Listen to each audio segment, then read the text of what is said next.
Yes, guys, you know what time it is. It's your boy David at the Irish Hotspur, Ireland's #1 Spurs fan, Ireland's biggest legend, bringing you the pre-match build-up to today's massive game this afternoon. Tottenham will welcome second in the table Liverpool to the best stadium in world football, the Tottenham Hotspur Stadium, with the home side looking to continue Conte's unbeaten start to the Premier League. Absolutely cannot wait. And with Conte saying at the end of his press conference, Tottenham are ready to play. Absolutely love it. First game in 14 days. It feels like Christmas has come early. Today, to dissect the game, we are joined by co-host Jack Dickey, Dermot from Tottenham Couch and Gold, and Brian from Tottenham On Tour. And we'll start with Jack. How are you keeping, my man? Smelling the coffee this morning, Dave, which probably the Scousers aren't doing. And then as well, Dave, I probably just should maybe order the pizza maybe nice and early, because on Sundays, it's also Antonio Conte's pizza night, after we get the victory, after we get the 3 points as well. Looking forward to it, Dave. I think it's kind of, a match where, kind of nothing to lose here. So might as well just punch, some Scousers in the mouth for this one, Dave. No, 100%. I definitely cannot wait.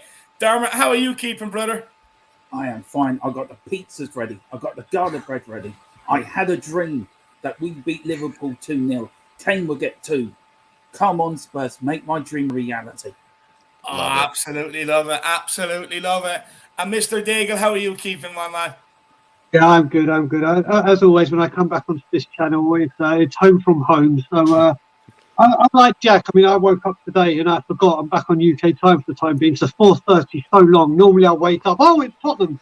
Now I've got to do this annoying wait. There's just a couple of things I need to say, David, before we get into this. So first of all, there's a lot of people in this Tottenham community, and there's a lot of people in the Harris Army contingency that I need to personally thank. These people know who they are, because I was obviously in the rush to come home, and we know why, and I was struggling to get the ticket organised. But thanks to the great Tottenham Hotspur community, and specifically the Harris Army, I am here to be there for my best mate, and it would not have happened without the assistance of the people. Know who they are, and I don't know if they're watching now, but they may watch after. Believe me, I'm indebted to you for the rest of my life. And when I say if you need anything, believe me, as you can see with A, the tattoo, and B, flying over here, I am a man of my words. If you ever need anything, I don't care how small it is, you've got it. Which leads me on to the second thing, Bob. I can give an update.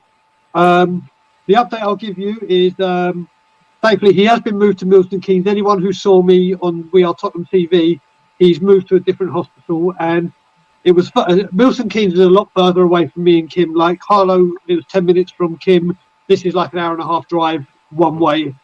So that was what we were worried about. Obviously, it's not as easy to commit to going every day. But thankfully, it looks like it's the right move, because not just because of what I'm going to say about his health, but Harlow Hospital were just awful for communicating, calling Kim, giving information. Or this hospital, Kim gets calls whenever there's a slight update, or whenever Kim needs to speak to someone to get an update. We've got the number directly for the ward. Everything good. So the news I can tell you is Bob at one point was up to 80% oxygen. He's down to 45. So he's fighting. He is fighting. It's knocking him out. He's fighting. Also, what they did is normally during the day they rotate him and put him on his stomach a bit to relieve some of the pressure on his lungs, so he can. And they didn't feel the need to do that yesterday because his lungs were. So the news is at the moment they've said, listen, he's gone down to 45, which is great, but that doesn't mean he's going to always go up and he's going to be fine now. He could have days where. But the good thing is, over the last couple of days, he's trending in the right direction. Good. So that's the news we have at the moment. As people will know, I will communicate news as and when I hear it. The last couple of days, I have been jet lagged to. It has hit me like a beast this time. Yeah. Today is the first time. Like last night, I woke up at 11 o'clock at night. That's when I woke up yesterday. So I apologise for not being in contact, but I will always keep you updated, and that's where we are right now. So at the moment, touch wood, that he is trending in the right direction. There you go, everybody. Bob, everybody send Bob your prayers, send him your strength. And then as well, David or Daigle has, given us a bit of a very hopeful, update on, his strength, and also as well, him fighting, against this, which is beautiful news to hear. Thank you very much, Brian. No, it's great news. Great news. Well, look, let's see what Harris Army we have in the building to join us today. We have Celery Agent. He says, hashtag Harris Army. That's what I'm talking about, my man. He Celery. says, let's go, Jack, the lad Kaniki, talent scout extraordinaire. Yeah, between me and Jack, we make up a couple of pair of half-wits. We're not bad, I suppose, are we? Celery Agent. Send one half-wit to North Macedonia to scouts and the other one to Croatia, Dave. But, we'll find ourselves the next Modric, together. We'll find ourselves the next Modric. Big up, Celery. Big up, Celery. Dark Sun G says, come on, you Spurs, let's get a result versus Liverpool. I can't predict the score because I can't expect you can't predict our front three exactly, my man. Yeah, not a bad shout. Very level-headed today, Dark Sun G. Chris is in the building. He says, come on, you Spurs. Donning my lucky Spurs shirt. Yet to lose a game when I wear the shirt. Everything crossed that works again. Chris, honestly, if we win, you're going to be a man in demand for a pylon. Honestly, so I wouldn't be going around announcing you're wearing your lucky shirt, my man. Big up, Chris. I hope you're keeping well. Mark Swift is in the building. Big up, Marky. Hit that like and sub. Get your super chats in too. Big up, Mark. Thank you. Big up, Mark. He's a great supporter of all the channels. Absolute legend. Bring yourself up, Marky. We have Baz Khan. He says, come on, you Spurs. Tottenham till I die. Absolutely love it. He says, let's slap them at Anfield. We have to get over the home tie first, Bazzy. We're at home today. The regular says, couldn't go to the game today, but come on, you Spurs. But look, you get to spend the day with myself and Jack the regular. What more do you want, my man? Mikey's in the building. I have a sneaky little feeling that we might just do these bit early for that yet. But yeah, I get what you're saying. I agree with you. Big up, Mikey. Jack Chamberlain, let's go and get a big win today. Come on, you Spurs. Let's get after it, Jack. Let's get after it, my man. Derek Hutchinson in the building. Irish Hotspur. Big up, Derek. I hope you're keeping well, brother. Adam's in the building. Big up, Adam. Part of Tottenham on tour. Legend. It's going to be a tough one, but I believe in Conte. Come on, you Spurs. Big up, Adam. Look, I believe in him. Anyone that watched our fantastic tactics show the other day, honestly, you'd see why this man's doing absolute wonders. We have Mark Cousins as well. Morning, everyone. It's game day. Come on, you Spurs. That it is, Marky boy. Big yourself up, brother. Hope you're pumped up for this. Steve, a.k.a. Golden Cock, big yourself up. Hi, all. I'm another year older today, so really need the Spurs to win. Happy birthday. While about 3-2 birds. Happy birthday, Stevie boy. Hope you're keeping well, brother. Hopefully we get the win. Para Miguel Escobardo's all the way in from Lagos. Big yourself up, my man. Moondog's in the building. Let's be having you. Yeah, absolutely love it. You can join in Delia Smith from Norwich when she says that. Big up, Moondoggy. Hope you're keeping well, my man. Buster, come on, you Spurs. Absolutely love the name. Big up, Big Buster. My man, hope you're keeping well. Tupac Shakur's cousin, Yasin Shakur. Hope this match won't get postponed. Big up, Mr. Shakur. Hope you're keeping well. We have Dave Hotspur. Come on, you Spurs. Big up, David Boy. I hope you're keeping well. We also have Alfie Gosling.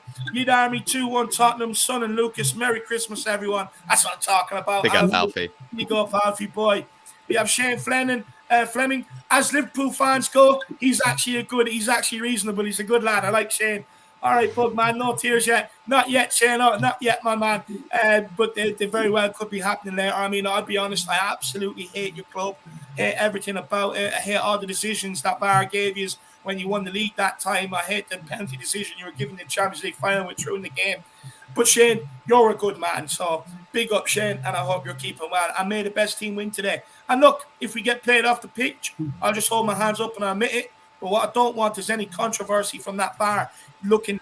Even last time out, I remember Sonny got caught off sides, in that one where he was like, I don't know, maybe Sonny didn't trim his nose hairs, enough for that, match or something like that. I have no idea how he was offside. So yeah, David, every part of the Liverpool, every part of it goes their way. Every part. I mean, the VAR, they must have, a designated scouser up in the booth for every VAR game as well. I absolutely love it. There's loads of people in so early. I better speed up. Everyone's screaming at me. You're too slow. Moondog, he's in the building. He says, afternoon, guys. Come on, you Spurs. Let's be having you. Come on, Moondog. Delia Smith. Let's be having you. What a ridiculous woman. Big up, Moondog. And we slapped them last week as well. The last game we played, Kyle Patrick Vineyards in the building. Big up KPV. I hope you're keeping well, my man. Hope you're keeping well. We have Wembley 1. Let's face it, guys, today is all about damage limitation. If we keep the margin of defeat down to 2 or 3, we'll have done okay. Yeah, it could well turn into that, but look, until it does, I'm going to sit here believing. I believe, my man. There's nothing wrong with believing. Cuva99 says, big up the Irish tantrum on tour. Love it. Big up, Kuva. John. Shoppers in the building. Big up, lads. He's ready for his debate with Daigle next David, week. I've got some news. I've got just to let you know just where we are today with today's games. It's just broken Sky Sports, not for us, but Chelsea request to postpone match against Wolves has been rejected. Good. Whoa. So the game's going ahead.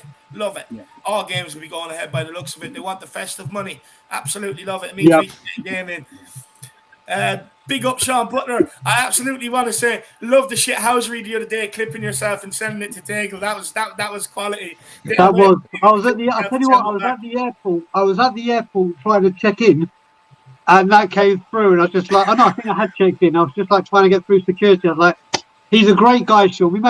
We speak off the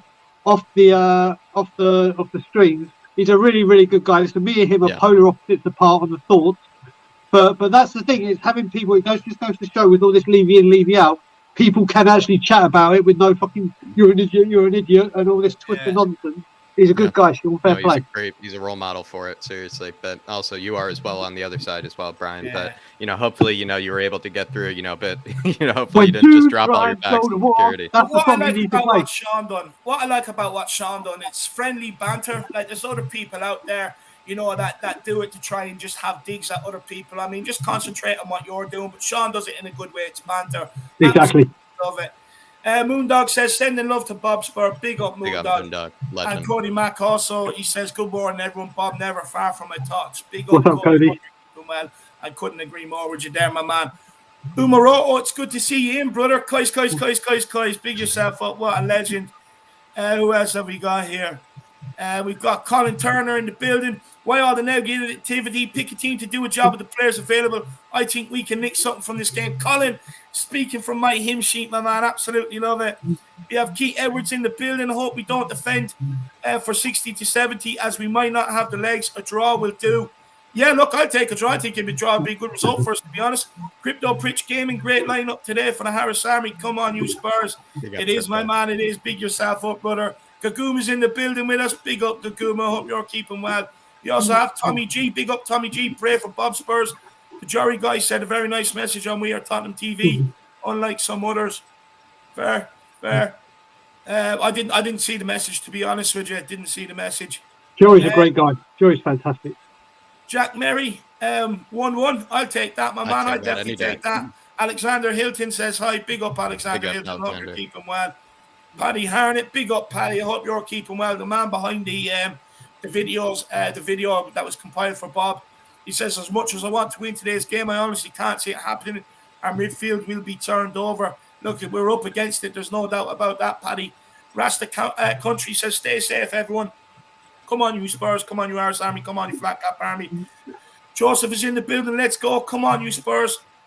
Big up, Joseph. I hope you're keeping well. Lazy Yates says, my daughter's ex-boyfriend is a Scouse lover. God, I'd love to stick it to him later today. Come on, you Spurs. That's what I'm talking about, Nicky Boy. Big yourself up. Any reason to hate them, my man. Absolutely love it. Dark Song G, if you can let me know what this person's trying to communicate, that'd be absolutely awesome, my man.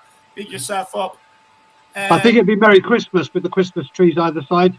Could be. Good shout. Dark Song G says, if Wolves get a result against the Blues, Lord, come on, you Spurs. Yeah, if we come in today and Wolves can get a result against Chelsea, look, I'll be honest with you, I do think they're finishing inside comfortably top three. They are going through a bit of a bad period, but they will pick it up again. I know what you're getting at, Dark Song G. I know you're setting your eyes on them, but I'll be honest with you, I think we'd be very lucky to catch them this time round, Dark Song G. But pick yourself up, my man. I'm loving the optimism. Big Boss Man's in the building as well. Woo! Big up, Big Boss Man. I hope you're keeping well. Keep up it's Merry Christmas. Big up. Big up. Says this is either going to be a smash or grab for us, or we're going to get smashed. Yeah, could not agree more, my man. Could not agree more. And Kevin K says, Merry Conte, miss. Absolutely love it. Big up, team. Hope you're keeping well as well. Just make sure we haven't missed anyone. I don't think we do. A couple of super chats to get to, and then we will crack into it. I'm going to tell everybody everything they need to know. Shane Fleming, big up Shane, my man. Really appreciate the support, brother. He didn't need to do that. Thank you. He says, can't buy a goal. You're getting nothing today. Keep up the Liverpool stuff. Love it. Looking forward to the watch long. Can't wait for 4 tears. Yeah, look, Shane, I encourage every Spurs fan at the stadium to sing this today. Mo Salah, diving down the wing. Salah, Salah, Salah, the diving king. That's what every Spurs fan should be singing.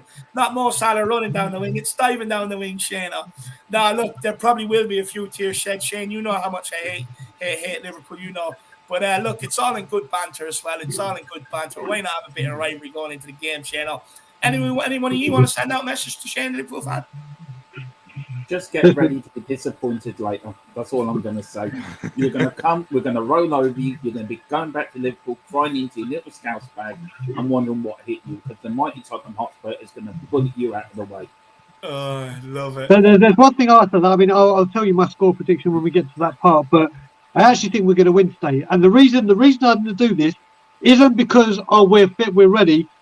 If you look at it, during the White Hart Lane time and even in the new stadium, whenever a big team like this has come and they're firing, we've beaten them. Man City, Champions League, first game of the season. Chelsea back in the old stadium when they were flying under Conte and they're on that 14th. For some reason, when a team that's in hot form comes to us at home, we seem to, I don't know why, like we got Man U when I was there and obviously Nuno went, where we should beat them and we play absolutely appallingly. But whenever a big team comes and they're on a roll like this, some reason, somehow, we get the job done. And if you look back at during the big fixtures, so that's why I'm literally basing this on superstition, but I want to be in a positive mood. So I actually think we're going to win today. We'll take whatever we can get. We take whatever we can and get. Shane, all I would say, there's no safer place to cry and shed the tears up in the VAR room, next to, John Moss and whatnot. So there's no safer place, you can be up there. Oh, I love it. There you are, Shane. Hope you're enjoying the messages, my man. Moondog, he says, we are going to win 2-1. I have my bet on Dyer for first goal from a corner. No negative thoughts today. We will do this. Absolutely love it. Look, I believe we will too, but I'll get on to the reasons later on why I think we will. But look, I'm definitely pumped for this. I definitely think we can turn them over. I mean, they have no Virgil van Dijk at the back. So, look, if we can get our front three out there of Lucas, Son and Kane, there's no reason why we can't cause them the problems, Moondog, and go and do a snatch and grab, that's for sure. But big up, Moondog. I hope you're keeping well, my man. And we also have Kai Balak in the house. We have Catman Jess in the house as well. Big up, Catman. We have big up, Catman.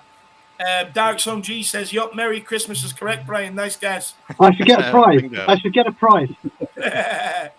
I've got a new flag for today's game as well. I think I might put up for today's game as well. There you go. Big up Dark Sun G. Dark Sun G. Legend. Big up Moondog as well. Big day for Dark Sun G as well. His father's a Liverpool fan. So it's a big day for him. Big up, Dark Sun G. Just don't let him cry into the food that he'll be eating later, Dark Sun G. You don't want to get tears in your food, later. So, don't let him do it, Dark Sun G. Maybe, take your father out for a nice, dinner or something like that, Dark Sun G, after you give him the good old spanking as well. Sushant Regni's in the house as well. Big up, Sushant. He says 3-1 Spurs. Let's go. DJ Samuel's in a big game today. Come on, you Spurs. That it is, my man. Light Work is in the building as well. Big up, Light Work. Let's make sure I haven't missed anyone. I haven't. And then take Kuva Super Chat now. I want to tell everybody everything they need to know for today's game. Kuva 99, here's your chance, Dermot. Reach up and give that David Harris joker a fill the kiss owl snap.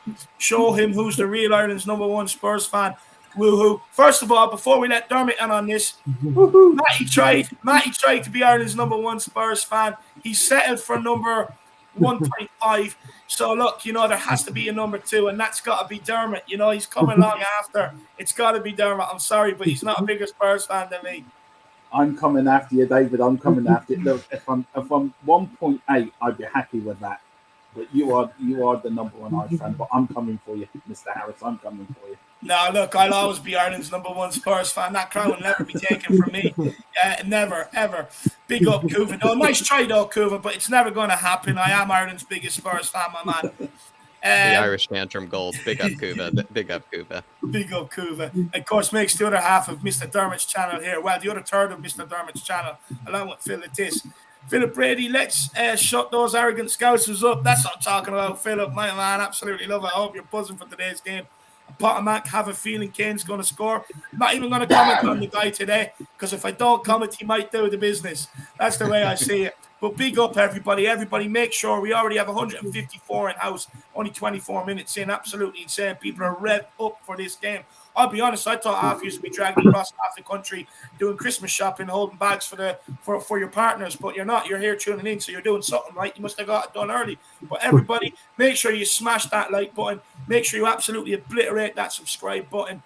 And guys, feel free to get your super chats in and help support the channel and get your thoughts in. And it always provide great talking points for the panel as well. Do not worry. We know it's Christmas time. It is a busy, expensive time of the year. So at least get your comments in and we will bring them up on screen as part of the deal. But look, I'm going to tell everybody absolutely everything you need to know ahead of today's game. Of course, it is at home at the Tottenham Hotspur Stadium, the best stadium in world football. Kickoff is at 4:30 p.m. The referee is Paul Tierney. You know, so if there's anyone you need to tie up with a bit of tinsel for a crime, this is your guy, Paul Tierney. In the VAR room, this one's for like Shane and all the Liverpool fans out there. It's Chris Kavanagh. He is in the VAR room. No doubt, just keep the cameras on him. I don't want to see any, bags of money slipped under the table and sitting there for 20 minutes like he's on a safari looking to give a penalty. So, Chris Kavanagh, we need to keep a close eye on this guy. TV channel for every guys to watch. I have you sorted. Over in the USA, it's on Peacock. In Canada, it's in the Zone. And over here in the UK and Ireland, it's on Sky Sports. So there, have you more or less covered all across the world to watch them games. Watch long starts back here at 4:15 p.m., guys, for you who wants to tune in and watch the game with us. And then if you want more after this show, if you want more pre-match bump up, where it's just more or less, it's like happy hour. I sit there. What I do need to get this Christmas is like a helmet with the drink things on the side and everything, my crash helmet.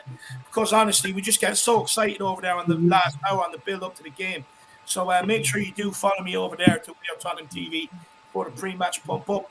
Of course, Tottenham, we sit in 7th in the Premier League as it stands at the minute. We've played 14, won 8, drawn 1, and lost 5. We are on 25 points. Our last 5, we have won 3, drawn 1, and lost 1. Tottenham have lost their past 7 games against Liverpool in all competitions, while their only triumph in 19 meetings came at home in 2017, and that was the one where we practically retired Dejan Lovren. Spurs can equal their club top flight record of 7 defeats versus the same opponent, so we don't want that record today. Spurs can win 4 successive Premier League games for the first time since November 2020 and 4 in a row at home for the first time since the final 4 matches of the 1920 season. Big one there, guys. Absolute big one there. Great stat. There haven't been any draws in the past 18 league fixtures at Tottenham Hotspur Stadium. So no draws in the last 18. So any betting people out there, do not put down for a draw today. Spurs have won all 4 home matches in all competitions under head coach Antonio Conte. Conte has won once in 4 Premier League meetings with Liverpool, drawn 2, losing 1. His first defeat in the competition was at home at Chelsea in 2016. Harry Kane has failed to score or assist in 12 of his 13 Premier League appearances this campaign. He had scored 9 goals and assisted 10 in his first 13 appearances last season. So we really need him to return to goal scoring action. Tottenham have won just 1 of the last 17 Premier League games versus Liverpool. Spurs boss Antonio. I've already said that. And then Liverpool, what everyone needs to know about Liverpool, of course, they are 2nd in the league. They've played 17, won 12, drawn 4, and lost 1. They're on 40 points. Their last 5, they have won all 5, so they're on serious form. Liverpool are currently on a club record run of 3 successive league victories at Tottenham. We definitely don't want them to make it 4. They have scored in each of their last 13 competitive matches versus Spurs since a goalless Premier League draw at White Hart Lane on the 17th of October 2015 in Jurgen Klopp's first game as manager. Liverpool can become the first team to start Christmas Day as top flight leaders in 4 consecutive seasons. So that will be a happy one for Liverpool fans. They have won 8 successive games in all competitions by an aggregate score of 21 goals and only conceding 3. They have lost just once in 34 fixtures in all competitions, a 3-2 defeat at West Ham United in November. Liverpool have not lost back-to-back games in London since 2015. The Reds have set a club record of scoring in 32 consecutive league and cup matches scoring 85 goals in that period. They are also on a club record run of scoring in 26 successive away fixtures in all competitions. They are also undefeated in the last 34 Premier League games in the month of December, the longest unbeaten run of any side in a specific month. Mohamed Salah has been directly involved in 24 Premier League goals this season, scoring 15 and assisting 9. Only Alan Shearer with 16 goals and 9 assists in 1994 has recorded more goal involvements before Christmas. Salah has equaled Jamie Vardy's record of scoring or setting up a goal in 15 successive Premier League appearances. Diogo Jota has already equaled the season's best Premier League goals tally of 9. Divock Origi has scored 5 goals in his last 6 away games for Liverpool in all competitions, one more than in his previous 40 appearances. And then this little wormy rat here, Roberto Firmino, has scored 5 in his past 6 Premier League games versus Tottenham, with 3 of them being match winners. And this guy, no matter how bad he plays, he'll always score against Tottenham. So we need to keep an eye on this guy if he does play. Injuries, there are no fresh injury concerns for Tottenham, just bar Romero. Lo Celso is back in training. Reguilon is back in contention following his injury. And the last time I checked, which was a day or two ago, we were down to just 2 positive cases in the squad, and those players likely being involved again after today. I don't know who they are either, to be honest with you. Liverpool, Nathaniel Phillips is out with a fractured cheekbone. Adrian is out with his calf. Virgil van Dijk, Curtis Jones, and Fabinho positive coronavirus test, so they should be out. Divock Origi, he is being assessed ahead of today's game. I'd say he probably will make the bench at least. He was having a bit of a knee injury, and Naby Keita returned from injury on Thursday, so he'll probably make the bench. But there you have it, guys. There's absolutely everything that everybody needs to know. But before we start dishing out the questions, I believe we have a super chat here from Dark Sun G, and he says, isn't Chris Kavanagh the ref that messed up the Liverpool versus Everton match by not giving Pickford a red card for the horrible tackle against Virgil van Dijk? If it is Dark Sun G, he's a legend. He's a hero for doing that. You know what I mean? That's what I say. Anything against Liverpool is absolutely brilliant, Dark Sun G. But any you have mad memories like that you can remember that is the guy, or? I can't. The one thing I did want to say before you get into the question, say that I didn't know Fabinho was the other one that was definitely out because of, let's say, it is COVID. Yeah. That is huge. I mean, obviously, what's his name? Van Dijk being out is massive, but Fabinho is huge. He really does make everything in that midfield tick. So him and Van Dijk, that's huge for us. All those stats that you read out are very damning on our side from them to us. But they are 2 extremely, extremely important players in how Liverpool operate. I mean, obviously we know the number 1 is Salah, and he's on fire. But those 2 are huge. Don't underestimate just how big Fabinho being out is. Yeah, well said. Well said. Jack, do you want to say anything to Dax, G? I mean, I don't think it was Chris Kavanagh. I think someone else said it could have been Michael Oliver. Regardless, we all know that, Liverpool, especially for, these sort of matches, they're definitely not, they're not above, sending a bit of a brown envelope, under the VAR desk, Dark Sun G. So don't you worry. But as well, I feel like maybe the ref will be on our side for this one. The ref is yet to be on our side for any of these matches. So, Dark Sun G, hopefully this time is, the lucky charm for us, seriously. But big yourself up, Dark Sun G. I'm not too sure. And honestly, I do trust you more than probably anybody on this sort of memory, Dark Sun G, because you have the absolute best memory of the entire Harris Army. Photographic memory he has. But big yourself up, my man. Big up. And Kuva says, David, this is supposed to be a pump-up for who? No, this is a pre-match build-up. There's a difference between the pre-match pump-up and the pre-match build-up. Pre-match build-up, we take both sides and we're fair-ish. Pre-match pump-up, it's just pure delusional and just pure for me and everyone else out there who wants to be delusional for the final hour of the game. There's a big difference, Kuva. Do not get the 2 twisted, my man. This one's a bit more fair. But this is the pre-pump up, Kuba. The other stuff happens on the actual pump up. Yeah, with the program. This is a pre-match build-up. There's a difference. Pre-match build-up. The other one's a pre-match pump-up. The other one, I get people pumped up who's down. This one is a pre-match build-up where we look at things fairly. But look, we'll start with Jack. Jack, the biggest story would be Spurs' fitness. It is still not clear exactly who had COVID and who has recovered, so there may be some interesting lineup decisions. Do you think we could be struggling for fitness, though, Jack? probably could be struggling for fitness, considering that Conte's mentioned it before. He said, I think for that Leicester match, he said, certain players, they can really only play 20 minutes. Certain players, they really can only play 60 minutes. And he didn't really, specify who that was and which ones, he feels like he can play the full 90 minutes. So we are probably going to have a bit more of an unorthodox sort of lineup, Dave. And, as well, I mean, I haven't, very luckily have not, contracted ever COVID before. But from what I've heard, that, especially for players who are unvaccinated, it takes a really, really, really long time to recover from it. It's tough on the lungs, and so hopefully they just didn't have, maybe they were asymptomatic, maybe they just didn't really feel it that much. And, they're just trying to get back into the fitness of things. And like someone even said in the comments, hopefully during, maybe their COVID time, they weren't having too much catch up, without Conte watching them, Dave.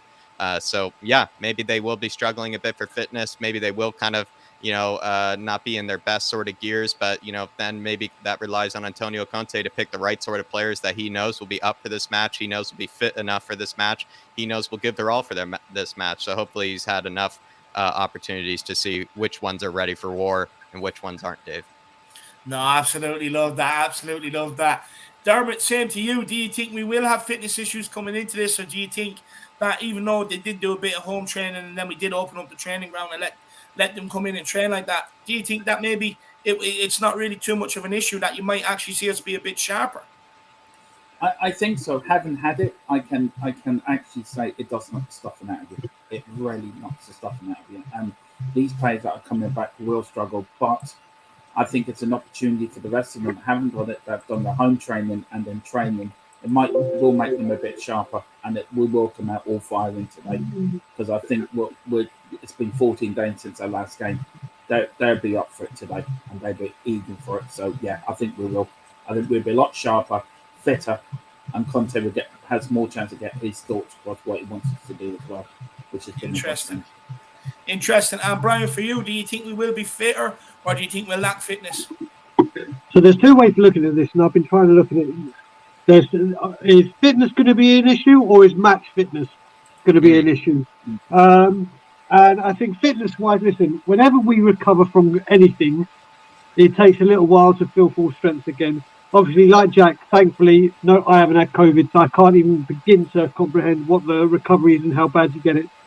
So a lot of these players did have it, but we don't know for sure how many were first team, how many were on the fringes, or whatever it is. So the players that haven't had it have obviously been training there at the same fitness, but their match fitness, obviously, without all these games. I think the last game we actually played was the what was it? Was it? I can't remember. Was it the Norwich game? Yeah, that was the last. The Norwich game. Yeah. So, mate, that's how bad it is. I can't remember when our last game was. So you look at it now. Their fitness, we don't know. Again, the club have been very, very quiet with who it is, when they came back to training, how well their training is. Now, I think this is where Conte having 3 fitness coaches is going to prove to be a masterstroke. Yeah. Because he's got maybe they're all better suited at doing certain things. And maybe there's a personal plan for each one where they can concentrate on, let's say, 2 or 3 players each, rather than having one coach deal with everything they've got to deal with. So I don't think fitness is going to be an issue, but I think come 60, 70 minutes, match fitness is going to be of a big thing. And obviously now, if we're going to have this consistent amount of games, hopefully it will build up the match fitness, but I think that's going to be the issue today. I wouldn't say fitness, match fitness for the whole team, regardless of COVID or not, is going to be a problem today. Well Good said, answer. my man. Good answer. Faz Radford says all about no mistake in defence and take our chances. Exactly, That's my what man. it is. Can't slip up, have to defend really well. And then we do get forward. Harry Kane has to hold that ball up for us and get us up the pitch. And then Sonny and Lucas will have to take the chances. Big up, Fazzy. And Moondog says, I think Kavanagh was the one who never gave the penalty when Reece brought down Richarlison. Yeah, absolutely. When Richarlison brought down Lloris.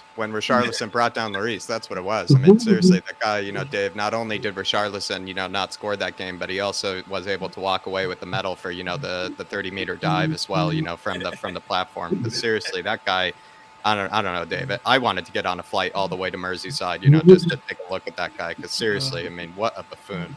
He made it up to us, Jack, against Arsenal. He certainly did. Third time's the charm. With Richarlison. Exactly. Yeah.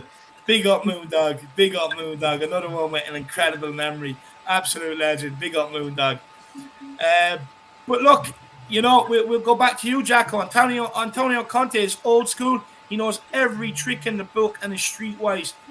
Do you think he will have Spurs well drilled and lying in wait for Liverpool? And with the time they have had to prepare, does it make you think that we will get something out of this game today, Jacko? I mean, what's nice is that, Antonio Conte has come up against Jurgen Klopp, in the past. He has, I think, 1 win, 2 draws, and 1 loss. And so that does show that, he does, know what maybe the way that Klopp, plays. And this was during his days at Chelsea when, especially Jurgen Klopp's team was, running all abouts, Dave. They didn't have the strongest squad maybe back then, Liverpool, but certainly, that whole system and everything that Klopp was putting in there, Conte knows, a lot about. And maybe, with Antonio Conte being a bit of a tactical genius himself, he knows how maybe to set up and, a match like this. He probably knows, that Liverpool are going to try to, bully us with that high press. They're going to try to win the ball really high up the pitch. And so hopefully he's thought of, a few clever ways to be able to bypass that, maybe some long balls over the top, maybe to somebody that are well timed, maybe, somebody in the midfield that could be a bit of a press breaker. Hopefully he finds, the right sort of combinations to beat that sort of Liverpool press. But I feel like there's no man better suited for it, Dave. There's no man better suited for it. He has played against, Jurgen Klopp. He hasn't been embarrassed by Klopp ever before as well, which is a good sign. He didn't have any big, defeats or anything. So, I feel like Antonio Conte, he's ready for Jurgen Klopp. And, this will be a real test for him because he probably doesn't have as good of a squad as he did back then with Chelsea. So this will be a big test for him. Yeah, it'd be an absolute huge test. Absolutely spot on, Jacko. Dermot, do you think Conte will have us well drilled and have a plan in place for Liverpool today? Oh yeah, that man will have plan A, plan B, plan C, plan D, and plan E. I mean, he's brilliant for putting out what scenarios can go wrong, and he has played, as Jack said, he's played Klopp before in the Premier League, and I think he's got the beat in the Klopp. I really do. I honestly do, and I think he'll have a plan for every scenario going, which is brilliant because the Garden Gnome would have done.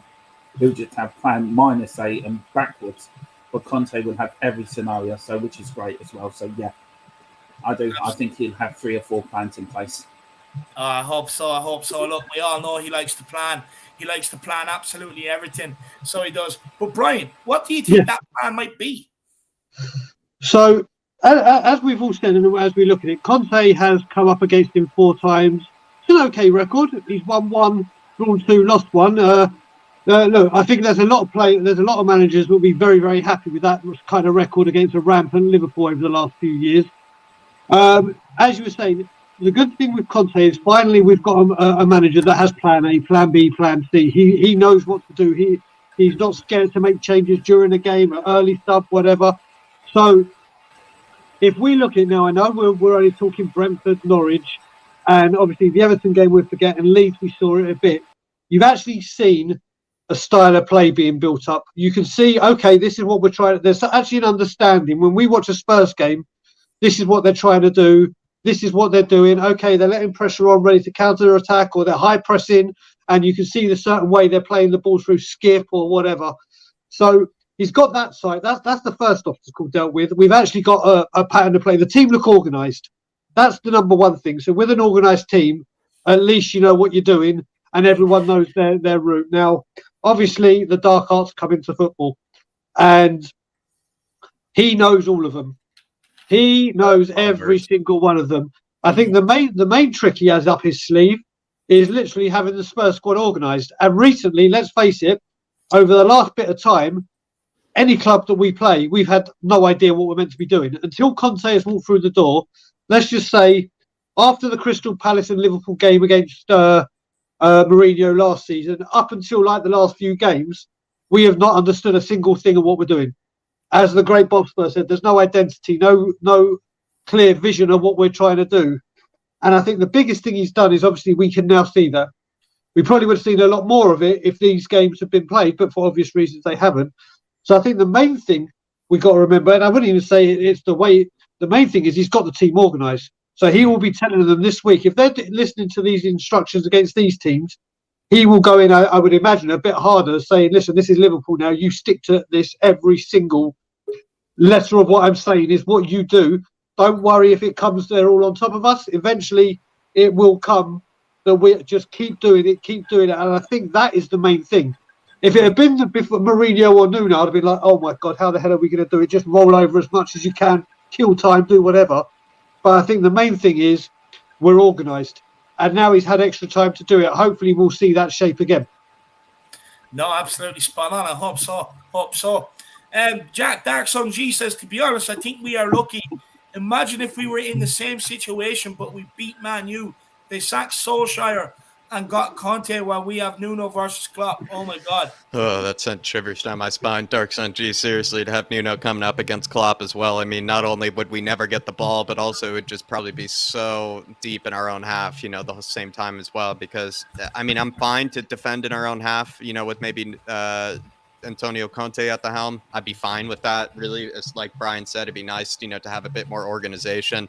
But we all know with Nuno's case is that he just wouldn't be able to devise a plan to be able to counter, that sort of press. He wouldn't be able to devise a plan to be able to break out and create chances. So that just sent shivers down my spine, Dark Sun. Do you thinking about that? We are absolutely lucky. And, probably Man United, we might be sending them maybe a bit of a Christmas card or something like that this season, just thanking them for what they've done for us.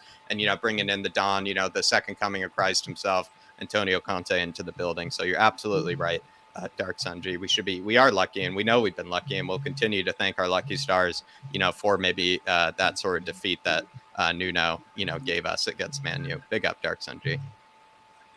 Jacob? But yeah, Dave, I just want to say, I just saw the message where you replied to Google, and I love Google, so I'll let her know. I have spoken to Aaron. He's absolutely fine. He's just taken a bit of time away from coming on channels or chatting, what with Christmas and his family and everything. He is watching, he is listening, he's probably listening as we speak. He's absolutely fine. I know everyone gets worried when that's the kind of community we have. If someone doesn't get seen for a few days, it's like, has anyone spoken to him? He's absolutely fine, Google. Just to let you know, I spoke to him on Friday when I landed, so he's absolutely fine. No. There you have it, Gaguma. That's good to hear. That is definitely good to hear. A big up, Dark Sonji. Really appreciate the support, man. We were so lucky.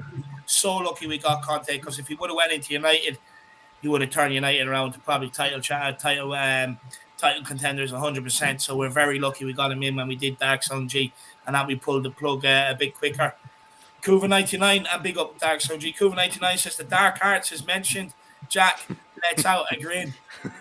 No, it's sadly the case, Kuva. I got a bit of a sick mind because it wasn't very much of a good player myself. So, I kind of was, the 2-footed challenge machine, to a degree. Especially, I think one of my favorite players of all time, Kuva, was that guy Arbeloa for Real Madrid, one of the worst footballers I've ever seen, but one of the nastiest guys I've also ever seen as well. And so that's just, it's just sadly what's in my blood, Kuva. I'm better at other sports than this one. And so that's why I kind of had to, alternate myself to, a bit of the dark arts. I had to learn, from the best. I had to learn from the best, study the dark arts from the legends of ones before me. Big up, Kuva. No, big up, Kuva. Really appreciate the support, brother. Really appreciate it. We'll start with Dermot. Dermot, Conte might need to juggle which pieces are even available to him.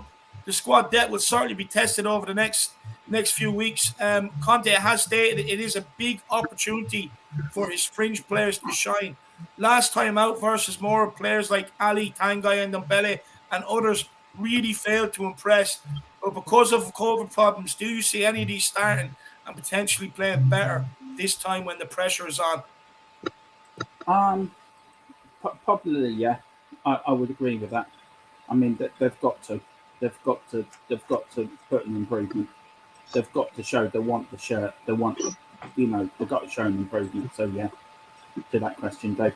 Listen, I might have to log off because I've got some audio problems here. I think I'm bringing a lot of noise onto the stream, so I need to log off and sort my computer out. So. Okay, you sure, Dermot? I mean, it's I need to sort this out because it's not fair on Dave's stream if I bring in you're all right. Noise in. No, you're right, Dermot. Yeah. Really, figure it out next time. Figure it out next time, my man. You sure? I'm quite happily. No, you're grand. Jacko, same to you. Look, same question as I asked Dermot. Conte will have to juggle the pieces, Jack. We don't know who the 2 or 3 players that won't make today's game. And as Conte did state in his press conference, or not in his press conference, but over the week, that it was a big opportunity for fringe players to shine. You've seen the players that were given the chance against Mora haven't really took it. Apparently, no Højbjerg today. Yep. Don't hold me if that's not the case, but that supposedly is what's rumored out there. So, like, maybe a Tanguy, a Dele Alli, or a Lascelles probably will. Oh, no. But do you see any of them playing better, Jack, when the pressure is on today? I think the ones that will be missing, maybe just in case, I can do a bit of a prediction. I think it's going to be Højbjerg is going to be missing, Lucas or Sonny, but I'm pretty sure we're going to play Sonny. Lucas or Sonny will be missing for this one. And then potentially as well, a certain maybe center back or someone might be missing too. Maybe it might be Ben Davies or someone like that, that also has contracted COVID. It's hard to say, actually. It is, or maybe it could be Reguilon. Who knows? It could be Reguilon. Maybe he's not really fully recovered from the injury. But Dave, the problem is that we spoke about this last night on Stats with Jack.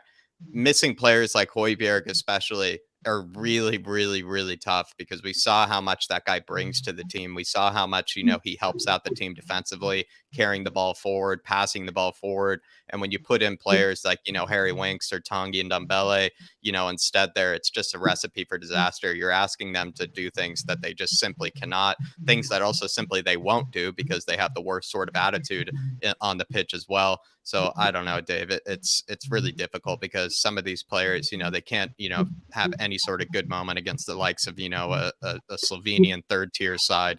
So to play up against Liverpool, hopefully they're motivated for it, I guess, Dave. That's all I can say. Hopefully they're motivated for it because, they might get embarrassed, once again. But maybe this will be, a sign maybe for the fans to know that, sometimes there are players that always pick their head up. There are players that always, rally themselves for every single match. And then there are players that pick and choose when to play. And I think we all know who that is. It's the Winkses of the world. It's the Tanguys of the world. It's the Delis of the world. And if any of those guys do play, I just hope that they're actually motivated for it, Dave. That's all I can say. I wish them the best. I want them to succeed. But we all know that their attitude is absolutely shit going into some matches sometimes, and that can easily hurt us. But maybe Antonio Conte knows this time, Dave. They're the players that he has to drill into their skull, what it means to play in a match like this. No, hopefully, Jacko. I mean, look, it's a huge test today. It's a huge ask for one of them to come in and put in a performance. But at the end of the day, if they want opportunities, they have to take it. But Brian, yes. Do you see any of them standing up today and being counted if they are thrown in? So the one thing I will say about Højbjerg, if Højbjerg is out, all I will say is all the people that have been slating him will really see what it is that he brings to the table when he's not there. Like we found out with Ollie Skip when he was out for Chelsea and Arsenal, and then he came on and stabled the ship. That's how the way you tell how big a player is to your team, whether you think he's got the skill or not, is you see how the team operate without him. And then you're like, oh, okay, wait a minute. So, listen, I'd rather play with 10 men than have Dele Alli on the pitch. So let's get that one out there. So I'm not even going to entertain discussing that prick. So we'll get Dele out of the way immediately. Now, when it comes to Ndombele, do you know what? Ndombele, I've gone past the point where I want him out of the club. I have got there because he's just had too many opportunities now, and it's too much. But we all know that Ndombele can come in one game. He can be absolutely outstanding. I think this where it comes into Fabinho not being there. With Fabinho not being there, maybe Ndombele is the exact right person to bring in because then he can capitalise because he hasn't got Fabinho trying to snap at his heels or trying to. So Ndombele could be the exact player for this game. Obviously, we know about his lack of defensive cohesion or tracking back, but when their main bridge between the defence and midfield is out, this could be, don't get me wrong, they've got a couple of other players that could do that role, but nowhere near as good as him. So this could be the exact game for Ndombele. But with Ndombele, you're pretty much guaranteed to make a sub after 60, 70 minutes. So you got that. And as for Giola Anderton, I try to support him as much as I can. But you never know what you're going to get with him. You never know what you're going to get with him. So I would happily take either of those two. And as for Mr. Ali, like I said, I'd rather start with 10 men. I would be begging with the ref, can we make a change and start with 10 men? Because it's just I would rather do it. Unless he's walking around showing his six-pack and he's got a new colour in his hair that he wants to show off to the world, That's all he offers. So Dele, hell no. The other two, I would accept.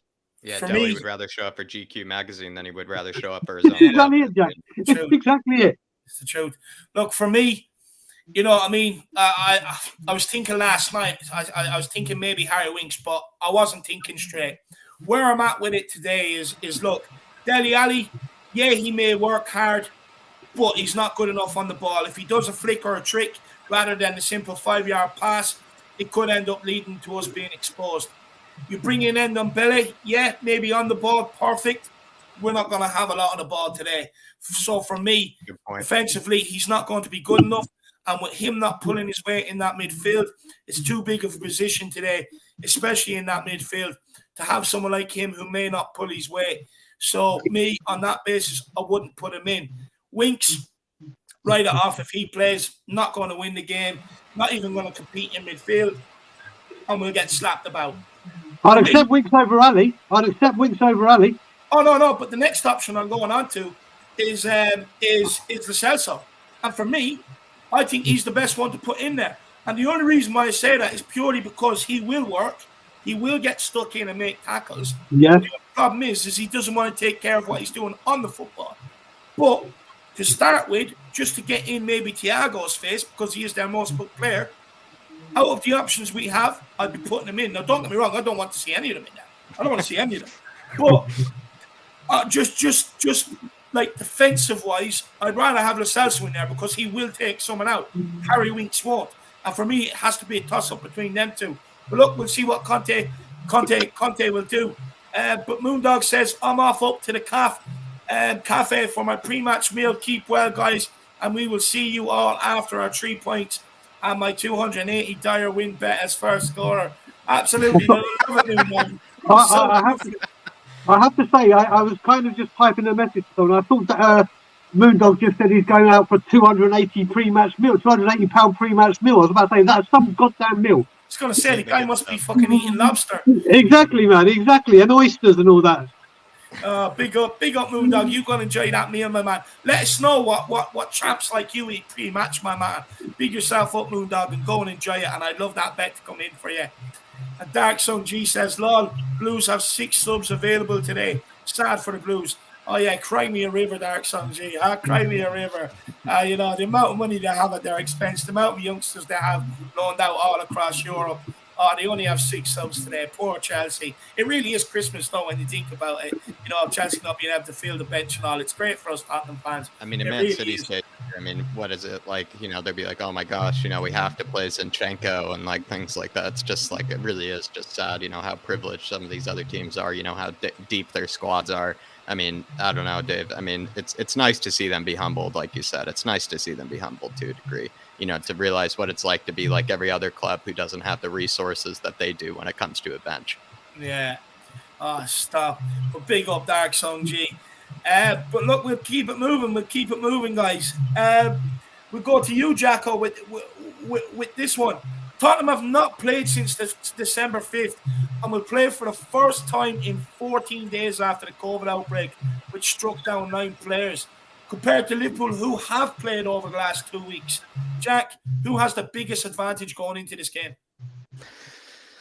That's really tough. I mean, I'd like to think that, you know, maybe it's kind of a 2-part answer. I think Liverpool have a bit of an advantage just in the case that they have been playing, you know, more recently. They're more used to playing. They obviously are on a very good win streak. They're kind of like Man City at this moment in time. They are performing very, very well. Of course, the only points that I can remember them dropping recently, of course, was in that spectacular game against the Hammers. I'd like to think, Dave, that, you know, they've actually have a bit more experience playing recently. They know how to, you know, come about, you know, a tough fixture. But the difference is, though, Dave, is that with these 2 weeks that we've had off, you know, Antonio Conte, you could probably write off almost a full week of that because, you know, at one stage he said he was, you know, training with, you know, mannequins. At one stage, you know, they were doing, you know, kind of just, you know, in-home paper kind of workouts and instructions. So it's not like he's had a ton of time really still to be working with these players. It's not really been a full 2 weeks. It's not like it's really been a real like preseason or anything for him to be able to work on what he wants to work on. So I think Liverpool still have the advantage because despite missing a bunch of players that are really important, like the likes of Fabinho, I'd still like to think that maybe because they've been playing recently, because they've been training more recently, with all their players, while we just haven't been. We haven't been able to train with our full squad. We haven't been able to train at, full intensity as well. And then you could also write off what, Dave, like 4 or 5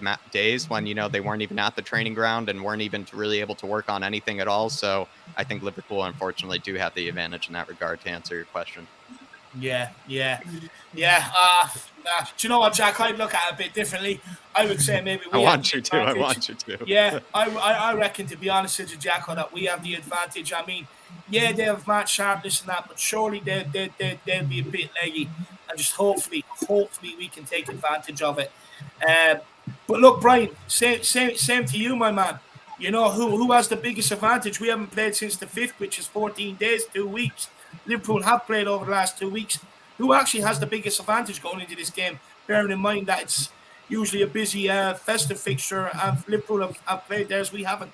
Do you know what? If Liverpool hadn't been in such rampant form, I would have said I don't think it really makes that much of a difference. Again, it comes back to this match fitness. But with match fitness and the way they're playing and the way that they are just dismantling teams, it doesn't. And do you know what? Nothing showed it more than in the Aston Villa game against Gerrard, when they were plugging away, and whereas they don't get, they know their time's going to come. There's going to be that one chance that they're going to create, and all right, they got it by a dubious penalty. But Liverpool just systematically they don't think after 70 minutes, I think we can't.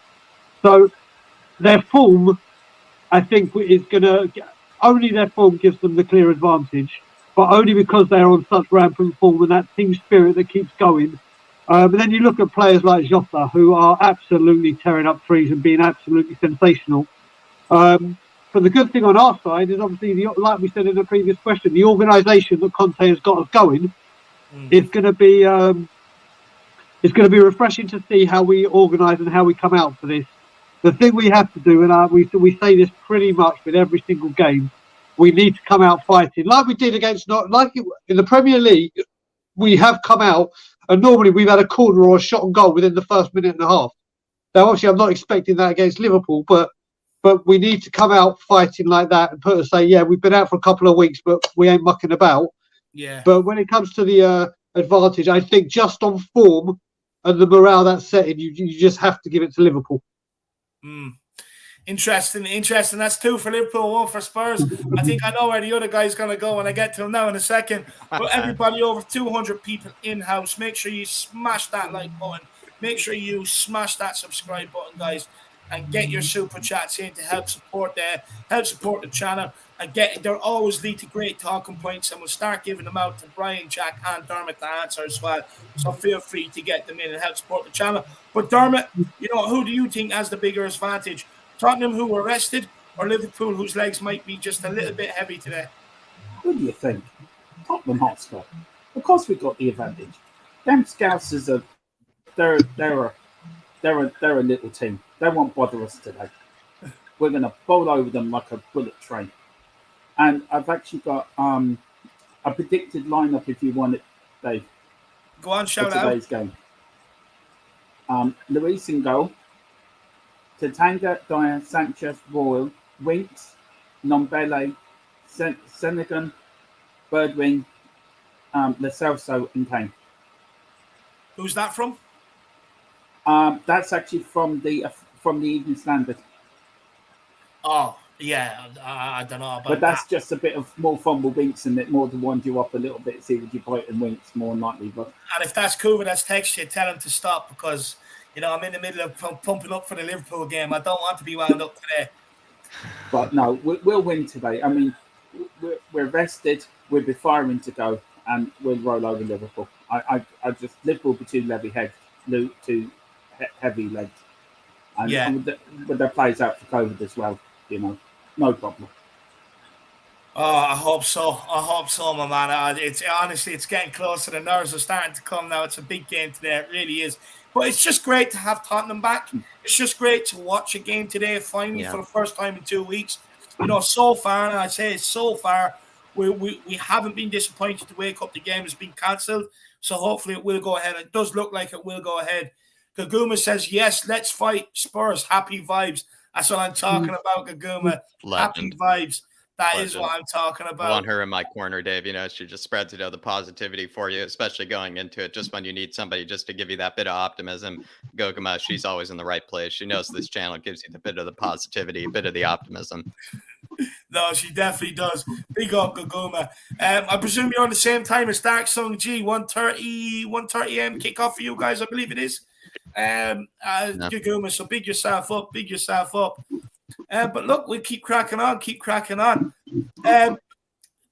Dermot, do you think we can get back to the same form we were in prior to the cancelled games? Yeah. I think today, being honest, I think today can be a bit of a stretch. But I think like the West Ham game during the week, and then for the Christmas period, I think we're gonna be the fresher team for now and the festive period. But I think we will get into it quite quickly. Conte would demand it. He won't demand anything less. So yeah, I think we will. I think today is going to be a bit iffy, but I think from Wednesday with the London derby, quarterfinals of the cup, we're getting there.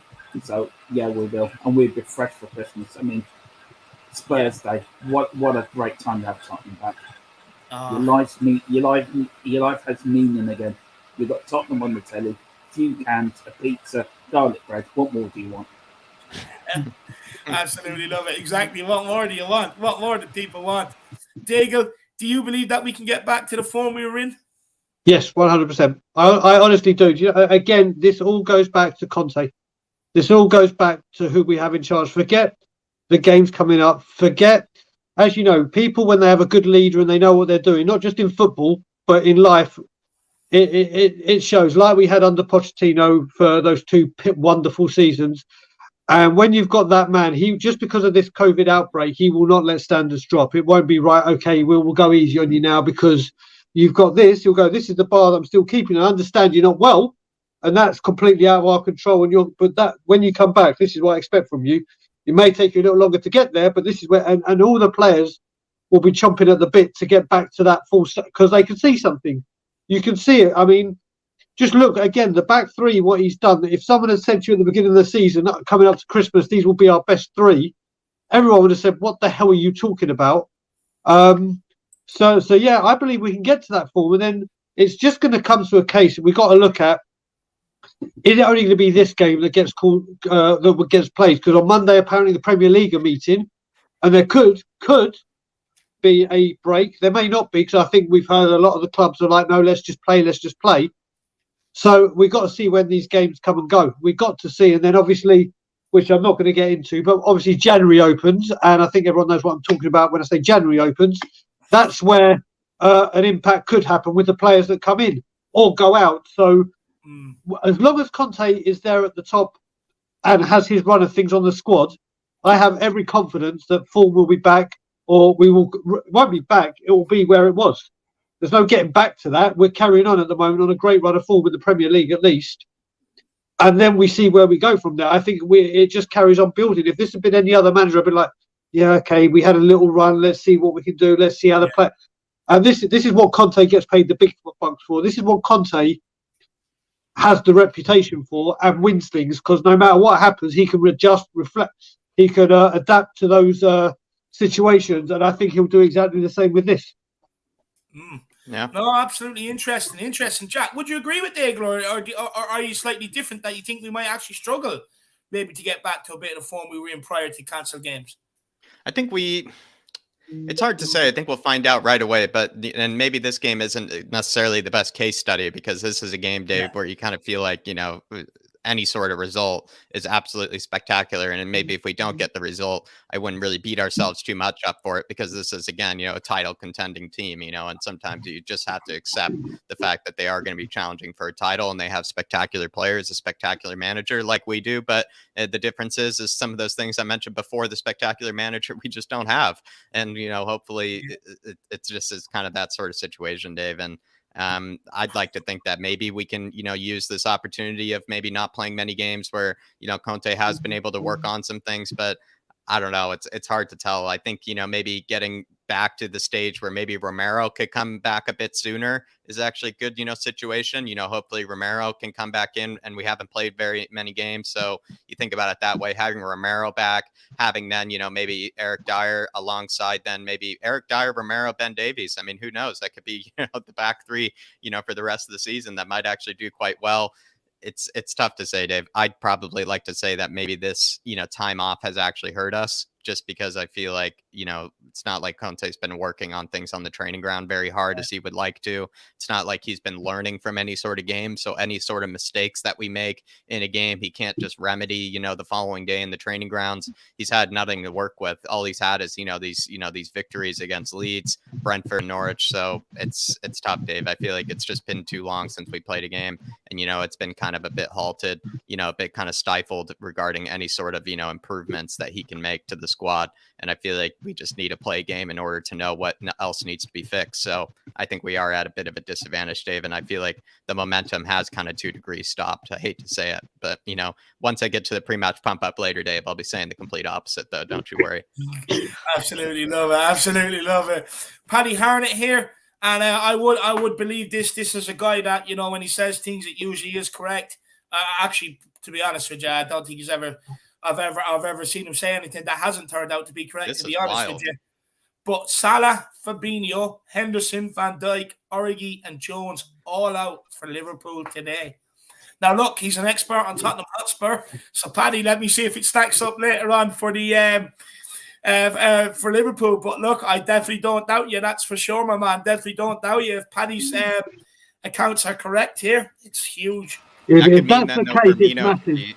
That could mean Firmino could be playing, though, but hopefully he's not hopefully just, I don't know, like Firmino and Joe Linton are so similar in that they're so shit all season, and then they come up against Tottenham, and then all of a sudden they turn into prime, Pele, against us. So seriously, hopefully, Firmino has a bit of a shit game, but seeing Salah, Van Dijk, Fabinho, did they say Henderson too? Henderson, that's ridiculous. That's basically, maybe apart from Mane, their best players. I mean, that's insane. That is insane.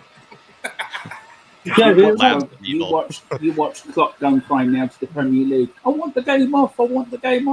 No, we're not having it off. You're playing. I love it. I'm so happy for him. Christmas. It really is Christmas. Oh my God. If that is true, Paddy. Woo! Well, put it this way: if it is true, I mean, we know that what Firmino does against us, but if Firmino does, when he does it against that, it's because we're so preoccupied with Salah that it's like, okay, look, let's look at this. We have to literally, this is the guy that you need to keep an eye on. Firmino, listen, what he does and when he's on form is brilliant. The way he can see things in the back of his head and find Mane and Salah is amazing. And if you look at a lot of the goals, Fabinho will have some, not recently, but he normally does have some kind of intake or participation in the goal, whether it's clearing space for them to run into or a little flick or whatever.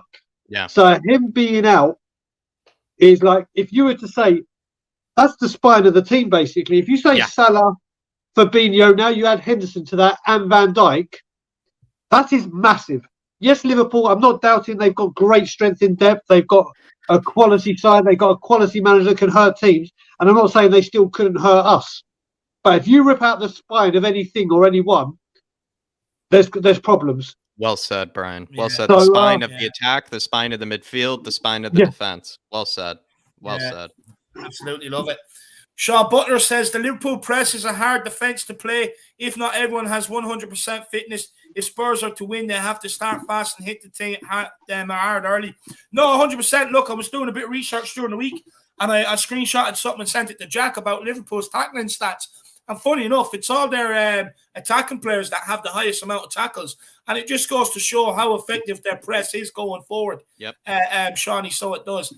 And how well organised they are, that even if the ball goes into the midfield, their midfielders are pressed right up against ours to be able to try and turn it over. So, look, maybe this is a sort of a game, Sean, where maybe you need to, if you are trying to pass out from the back, just pass out that bit longer, make it a bit of a longer pass, get Harry Kane to drop deep, maybe play it into him, because we will have to try and bypass that midfield, or else whoever's in there is going to have to be very, very quick on the ball and already know what they want to do with it before the ball comes to them.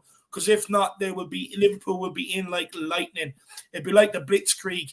Honestly, it will be. So we definitely need to start fast, and we have to be pumped up for this. We can't have any of this 2-3 touches walking around start. Cannot do it because it leads to problems. It leads to problems. We need to start fast. The first pass has to be spot on. First touch has to be spot on. You know what I mean? And just stay switched on, Shawnee. But big up, Sean, my man. I really appreciate the support. Really appreciate the support. 100%. Sean knows his stats anyway, that's for sure. Danny, my man, big up, boys. Any chance of jumping on?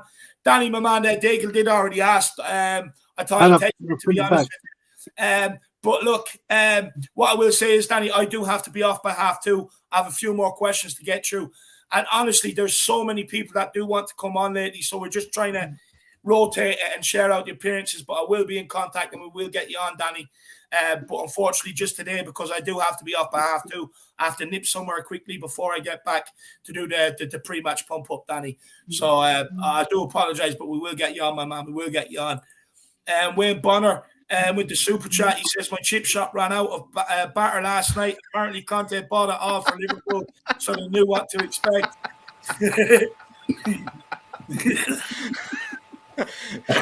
Apparently they ran out of fry oil as well, Dave. You know, they ran out of fry oil, you know, all the brown sauce and the ketchup sauce. You know, it's probably just Conte's hitman, you know, going over to every single, you know, chipper, Dave, you know, in the area, you know, just giving them, you know, a big, you know, like you know, termination fee or something like that. Just saying, you know, no fries are served on Sundays. You know, no chippers are allowed to be open on Sunday, maybe is what it is. You know, we have to suffer like the players.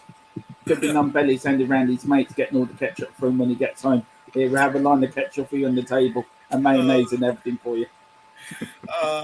Absolutely love it, Wayne. I absolutely love it. That's a quality joke, Wayne. Kuva, you know, you have rivalry on your hands here, starting with Wayne Bonner with the jokes, my man. So you do. No, but honestly, we're going to batter them we're going to beat them like we beat the eggs in the morning, Wayne Bonner, for breakfast, my man. That's what Liverpool omelette. I can't wait. Liverpool Absolutely, omelette. Omelette FC, like you said yesterday, Wayne. Omelette FC, my man. Dark Song G says, no, Salah and Henderson with Virgil van Dijk and Fabinho is huge. Huge. It's massive. Absolute massive. Look, no doubt they're going to go crying to the Premier League now with 2.5 hours to go before kickoff to try and get the game cancelled, maybe. But hopefully the league say, no, you play. Hopefully that is the case, Dark Song G. But it is absolutely massive. It can't be underestimated. And Dark Sun G says, if we can use Son and they have no Salah, 3 points. Fully agree. Fully agree with you, my man.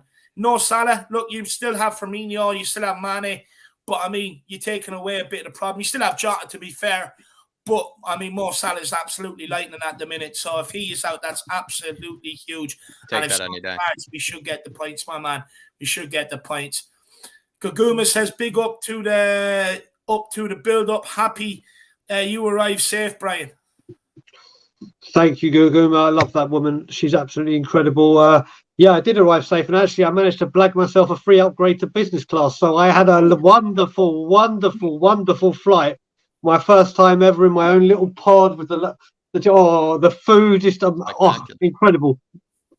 Never been able to do that. Never been, you know, flying. I've never done that. You know, one day, Gogama, I'll be there too with Brian. You know, maybe on that one day where Brian and I, you know, our only carry-ons are the pitchforks and torches, we'll just get ourselves, you know, a nice first-class ticket, you know, over to, you know, see Levy at Levy Land. Big yourself up, Gogama. Big up, Gogama. Big up, Gogama. Paddy, if you're still watching, let me know where that Salah thing has come from, my man. Let me know where that Salah report has come from. I do want to know. Kuva99 says, Winks, Ndombele and Dele in midfield. Well, it is the Panto season. It's behind you. Oh, no, it isn't. It's behind you. Oh, for fuck's sake. No, look, you won't see all three of them starting midfield together. Definitely not.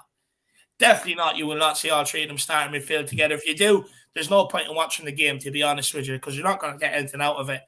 But it's behind you. Yeah, no, I absolutely love that, Kuba. Absolutely love it. Bit of pantomime here, bit of theatre. Jack, you like the theatre?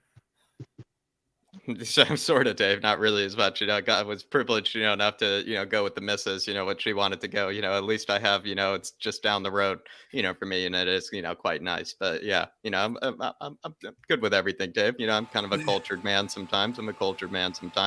But seriously, I mean, winks on Dembele and Delhi. In the midfield, Dave, we're going to probably have to, be watching this, doing this watch along with straight jackets on, seriously, because honestly, you put me in an insane asylum if that were to be the case with those three in the midfield. You'd have to put me in an insane asylum. Absolutely love it. Absolutely love it, Coover. Really appreciate the support. Really appreciate the support, my man. And Kev Williams says, just tuned in. What's the latest with both team news? Yeah, my man, I'll just give it to you again quickly. Romero is out for Tottenham with Lo Celso and Reguilon back in contention. There are I think two players expected to be out with positive cases, but we still don't know who they are. For Liverpool, I can definitely confirm Nathaniel Phillips, Adrian, Van Dijk, Curtis Jones, Fabinho, all out. Divock Origi, a bit of a question on that. Naby Keita, he is back in training. But there are reports circulating that maybe Salah is out. But I'm not 100% sure how true that is. So we'll just wait and see on that, Kev Williams. Well, big yourself up, my man, and really, really appreciate the support. And Paddy, if it's not true, I will be shooting the messenger, my man. I will be shooting the messenger, Paddy, if it's not true, my man. Big yourself up, though. What a legend. But we'll get back to it because I have a few more things I do want to ask people. Where are we? And We'll go back to Dermot with this one. Dermot, Spurs have been solid, conceding just one across Conte's 4 league matches, as opposed to 16 we conceded during 10 matches under Nuno. What has Conte done to improve our defence? It's the Italian masterclass, isn't it? All Italian teams in the national side for years and years, since I can remember, have always had a solid defence. When the Italians score one goal, they defend for the rest of the 80, 90 minutes. So that's what he's brought in. He's brought in a solid back line. You look at all the successful teams over any generation, it's the back four, it's the spine. And that's what he has to get right. And at the moment, he's getting that right with the players that is available to him. You wait to January when he brings in even better defenders. We're going to be a tough crack to beat. And that's what he's making us into. It's a work in progress. But it's from the Italian godfather. That's what it is. He's Italian. He knows how to defend, and it's great to see. Spurs have never been a great defending side over the years, but it's good to see that. And long may it continue. Long may it continue. No, exactly, Dermot. And Jack, what do you think Conte has done? Anything specifically you see that he's done to improve that defence? I feel like he's, probably instilled a bit more. Obviously, he's instilled a better formation, maybe for, not conceding as much, because even though we're going forward in sort of a 3, kind of 4-3 sort of shape, we're kind of defending in more of a 5-2-3 sort of shape, or almost like a 5-3-2 kind of shape. And so when you think about it that sort of way, I mean, it does mean you'll concede fewer goals. I think it's also nice to see, Dave, that, we kind of sit in more of an organized kind of low block than we did before under Nuno. When we do kind of sit deep and when we do kind of invite the pressure, you can see where it's a lot harder to break us down. Whereas with Nuno, it did seem kind of easy to break us down in certain areas if you just had a bit of quality. Think about some of the shots that we were conceding, Dave. I mean, how ridiculous was it? When I think we came up against Watford even in the beginning of the season, Dave. I mean, we were all like, kind of, praying that, Musa Sissoko didn't put away that chance. And when you think about that, like the fact that Watford, in the beginning of the season, especially when they were playing so horribly as well, the fact that we were even, kind of fighting for our lives, just to go out of that 1-0 really says a lot about how poor the attack was, but also how poor the defense was, because Watford were all over us at the end of the game. In comparison to Conte, Dave, where the last 10 minutes, 5 minutes, 8 minutes of, some of the matches under Conte with most of these last 3 wins, can't really remember myself being too nervous about it. Can't remember myself thinking of too many moments where maybe, we were just inviting on a ton of pressure or, taking on, a bunch of chances and getting lucky. And even to Lloris's case as well. I mean, apart from that Timo Pukki moment, Lloris hasn't made that many spectacular, kind of saves or moments like he had to under Nuno as well. So I don't know, Dave. It's a much more organization. It's much better communication amongst the players. It's also just the players knowing what their role is, what their job is in the defense. And like, Dermot said before, it's not a coincidence that the Italian managers all know a bit of a thing or two about, keeping a rock solid defense. No, 100%. Couldn't agree more. And Daigle, look, is there anything you see that Conte has done, or is it just a case of players stepping up compared to Mourinho? Because look, with Mourinho, our problem was set pieces and conceding a lot of late goals. You know what I mean? And he also had the midfield sitting on top of the defence to try and protect it. But Conte doesn't seem to have took that approach. What has he done to be able to transform this defence? I think one of the things he's definitely done is, unlike Mourinho and his big ego, whether you like him or not and whatever, is he breathes confidence in the players. Whereas Mourinho will quickly deflect and go, this guy did shit, oh, it's same minute. He's come in, and obviously when he said everyone's getting a clean slate, obviously every manager comes in and says that. That's just the kind of thing you say to just whatever. Yeah. But he breathes confidence and says, right, you've got a chance. And this time you've got a manager there that's like, want to check me out? Want to do a Danny Rose and Google me? Want to go check Wikipedia? Want to go do all this? Go check what I do. Go check what I say. Go check what players say about me. It gets backed up, and I keep using Ashley Young as a prime candidate. He will sign a 35-year-old left back because he thinks that 35-year-old left back can do a job. And straight away, when you say I've got Antonio Conte and Antonio Conte believes in me, you already forget it with any other manager saying, or not just any other manager, certain managers. We've now got, whether people like to admit it or not, one of the best managers in world football. Now, it doesn't matter if you support West Ham, Liverpool, Barcelona, Real Madrid, Bayern Munich. There is no denying the level that this guy we've got is at. There's no denying it. That automatically breathes confidence into it. You look at, if you break this down, Ben Davies, whether you like him or not, and you and me, David, have given him a lot of slack over the last few months, he is warranted. He is playing now, not only under Conte, in a position he is familiar with now, where he plays regularly. I mean, I don't know how long it goes back with Wales, where he hasn't been their left back. He's been the left back. He's been the left of the three. So when you've got him playing somewhere, and also it takes the responsibility. Playing a back three really helps our defence, because our defence needs help. And when you got three there, it's not, okay, you got the back two. There's always, when you look at it, someone else there to cover the other, whichever way you want to look at it. Dyer, whether you like him, again, with all these three defenders, whether you like him or not, you can't deny he's been consistent, and he works better in the back three. And as for Sanchez, as you know, I'm a huge fan of his. And yes, you either get fucking brilliant from him or terrible from him.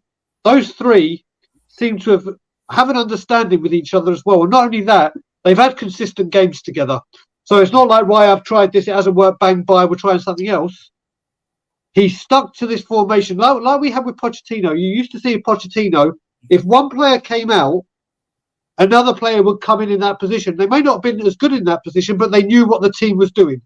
And Conte is about building up a team, not highlighting individuals and making a team around that individual, i.e. a Kane, a Ndombele, whoever. So he's got that. The most important thing is to get, like Dermot said, is that defensive partnership in the centre, whether it be a 2 or a 3, to me, is the most important relationship in the whole squad. Because those are two that, and literally, it seems to be having an immediate impact. And also what we've been speaking about on all the channels recently is Lloris has even upped his game. The difference in Lloris, all right, he's still, when he does a short pass, I have an absolute heart attack. But apart from that, he's been absolutely incredible with his claiming for corners, his vocalness, his shot. So that is the Conte effect. So you've got to look at that. Now, don't get me wrong, coming back to today is the biggest test for them. Yeah. Like, we've had teams where we should be able to man their defences or their attack. This is a real test for them today. Now, what I need to make sure is, if we lose today, and let's face it, there is a huge possibility. We've got to be reasonable and realistic. There's a huge possibility we lose. Now, if we lose, we need to not go, oh, these fucking defenders, they're no good, they can't do a job, they need to go. No. We're coming up against one of the strongest teams in world football right now. After not having played for a certain amount of time. Yes, the defence may be at fault, but every defence in the world has a game where their defence is at fault. We're coming up against the strongest team, most certainly in the Premier League right now, the form they're on. So it's a case of, if we do get beat, don't go for the scapegoat straight away. It's Ben Davies, it's Dyer. we're coming against the strongest team right now, especially with the strongest attack in world football. So you've got to take that into perspective. But what I think he's done with the defence in such a short time just goes to show what he can do with a long amount of time. So well said, what he's Brian. done is fantastic. Yeah. Well said. 100%. Sean Butler says Liverpool fans on Twitter are all saying this is the Liverpool 11. Alisson, Robbo, Konate, Matip, Trent, Morton, Oxlade, Chamberlain, Keita, Mane, Jota, Firmino. Yeah, look, we'll wait and They see. say no Salah. Still no Salah as well, but we'll wait and see. We'll wait and see. 11 players and no salad. I mean, that's, it's a good thing to see, Dave. It's a good thing to see. But And that's what Liverpool fans are saying. That's not us or press. That's Liverpool fans. So you've got to take some kind of that Paddy guy. I don't know who he is, but do you know what? He's spot on. He's always spot on. I keep telling everybody this. Watch the comments a lot more. He says things. I know other people say things that come true, and then you're sitting there, you're thinking. So, you look, just watch the comments a lot more. That's all I'll say to people. But Sean, look, what I will say is we'll just wait and see, my man. Wait till it is 100% confirmed. That's all we can do. Look, maybe Liverpool fans are trying to pull a bluff. I'm not sure, but we will wait and see. We will wait and see. If Salah is out, it's absolutely massive. I mean, they must have no tomatoes or onions to go with the salad. Maybe that's why he's out. But be absolutely brilliant if he is out, Shawnee Butler. And hopefully that is the case, my man. Hopefully that is the case. I wouldn't believe everything you read on Twitter, but look, Paddy said it. Sean's now saying it. Maybe there is some truth to it. We just have to wait and see. But big up, Sean. Really appreciate the super chat, my man. Goma with the super sticker. Let me It's just. her favorite one, Dave. It's her favorite one. It's that one with the foxes and the hearts, blowing the hearts and everything. It's her favorite one. Big up, Gogama. Absolute legend. Appreciate the support. What does the fox say? Absolutely love it. Absolutely love it. Shame we it. couldn't hit the foxes last time, Gogama. It's a shame we couldn't hit them. We could have been throwing these emojis all around, probably if we beat the foxes, but they wouldn't let us do it, Gogama. So pick yourself up. But yeah, David, it's her favorite one. No, I absolutely love it. Big up, Gogama. Absolutely love it. Dark Sun G says the Blues 6 subs have 2 goalkeepers. Law. Come on, Wolves win today. No, look, that'd be nice. It'd be nice for Wolves to turn them over, to be honest with you. 2 goalkeepers on the bench. Oh, poor Chelsea. Honestly, it's absolutely ridiculous. I'm absolutely delighted for them. Hopefully they get more players out as well. That'd be brilliant. I hate Chelsea too. In fact, I actually hate every team that's not Tottenham, to be honest with you. So I hope every team crashes and bar Tottenham Hotspur. But big up, Dark Sun G, my man. Really appreciate the support, brother. But look, we'll go to you, Jack, on this one. Jack, Liverpool have had almost double the amount of shots, chances created, and touches in the opposition box than Tottenham have had this season. Are we really up against it here today? And how do we stop this Liverpool attack? I mean, I'd probably make ourselves feel a bit better. They probably double most teams in the entire Premier League when it comes to that sort of stat, because what Liverpool are all about, what they're all about, is winning the ball high up the pitch and then dominating teams in their own half. They don't let you out of your own half. They want to, press you very, very high. They basically play that sort of almost like strangulation, kind of football, where basically you just don't really want to play anymore. They just bully you on your own side of the pitch. And so it makes it really, really hard to be able to counter that, Dave. You really have to have your wits about you. You have to be able to spin your man, because lots of times, and maybe this is, something that Harry Winks is very familiar with, you have to play the odd, hospital pass, but that person receiving the pass has to understand that they don't have time on the ball, aka Dele Alli. You don't have time on the ball. You don't have time to do a flick or a trick. You have to be able to keep control of it. You can't get bullied. You can't get shoved over. You have to be able to stay strong, and then you have to find a way to beat your man or spin your man, or, have your wits about you, have your composure about you, and lay it off to someone else. So you can go about it 2 ways, Dave. You can go about it pretty simply and easily. You go for kind of that route one approach, where you're kind of just constantly, hoofing it long to maybe your striker and you're kind of your second striker up top, and maybe they can knock it down to each other and then wait for, the support.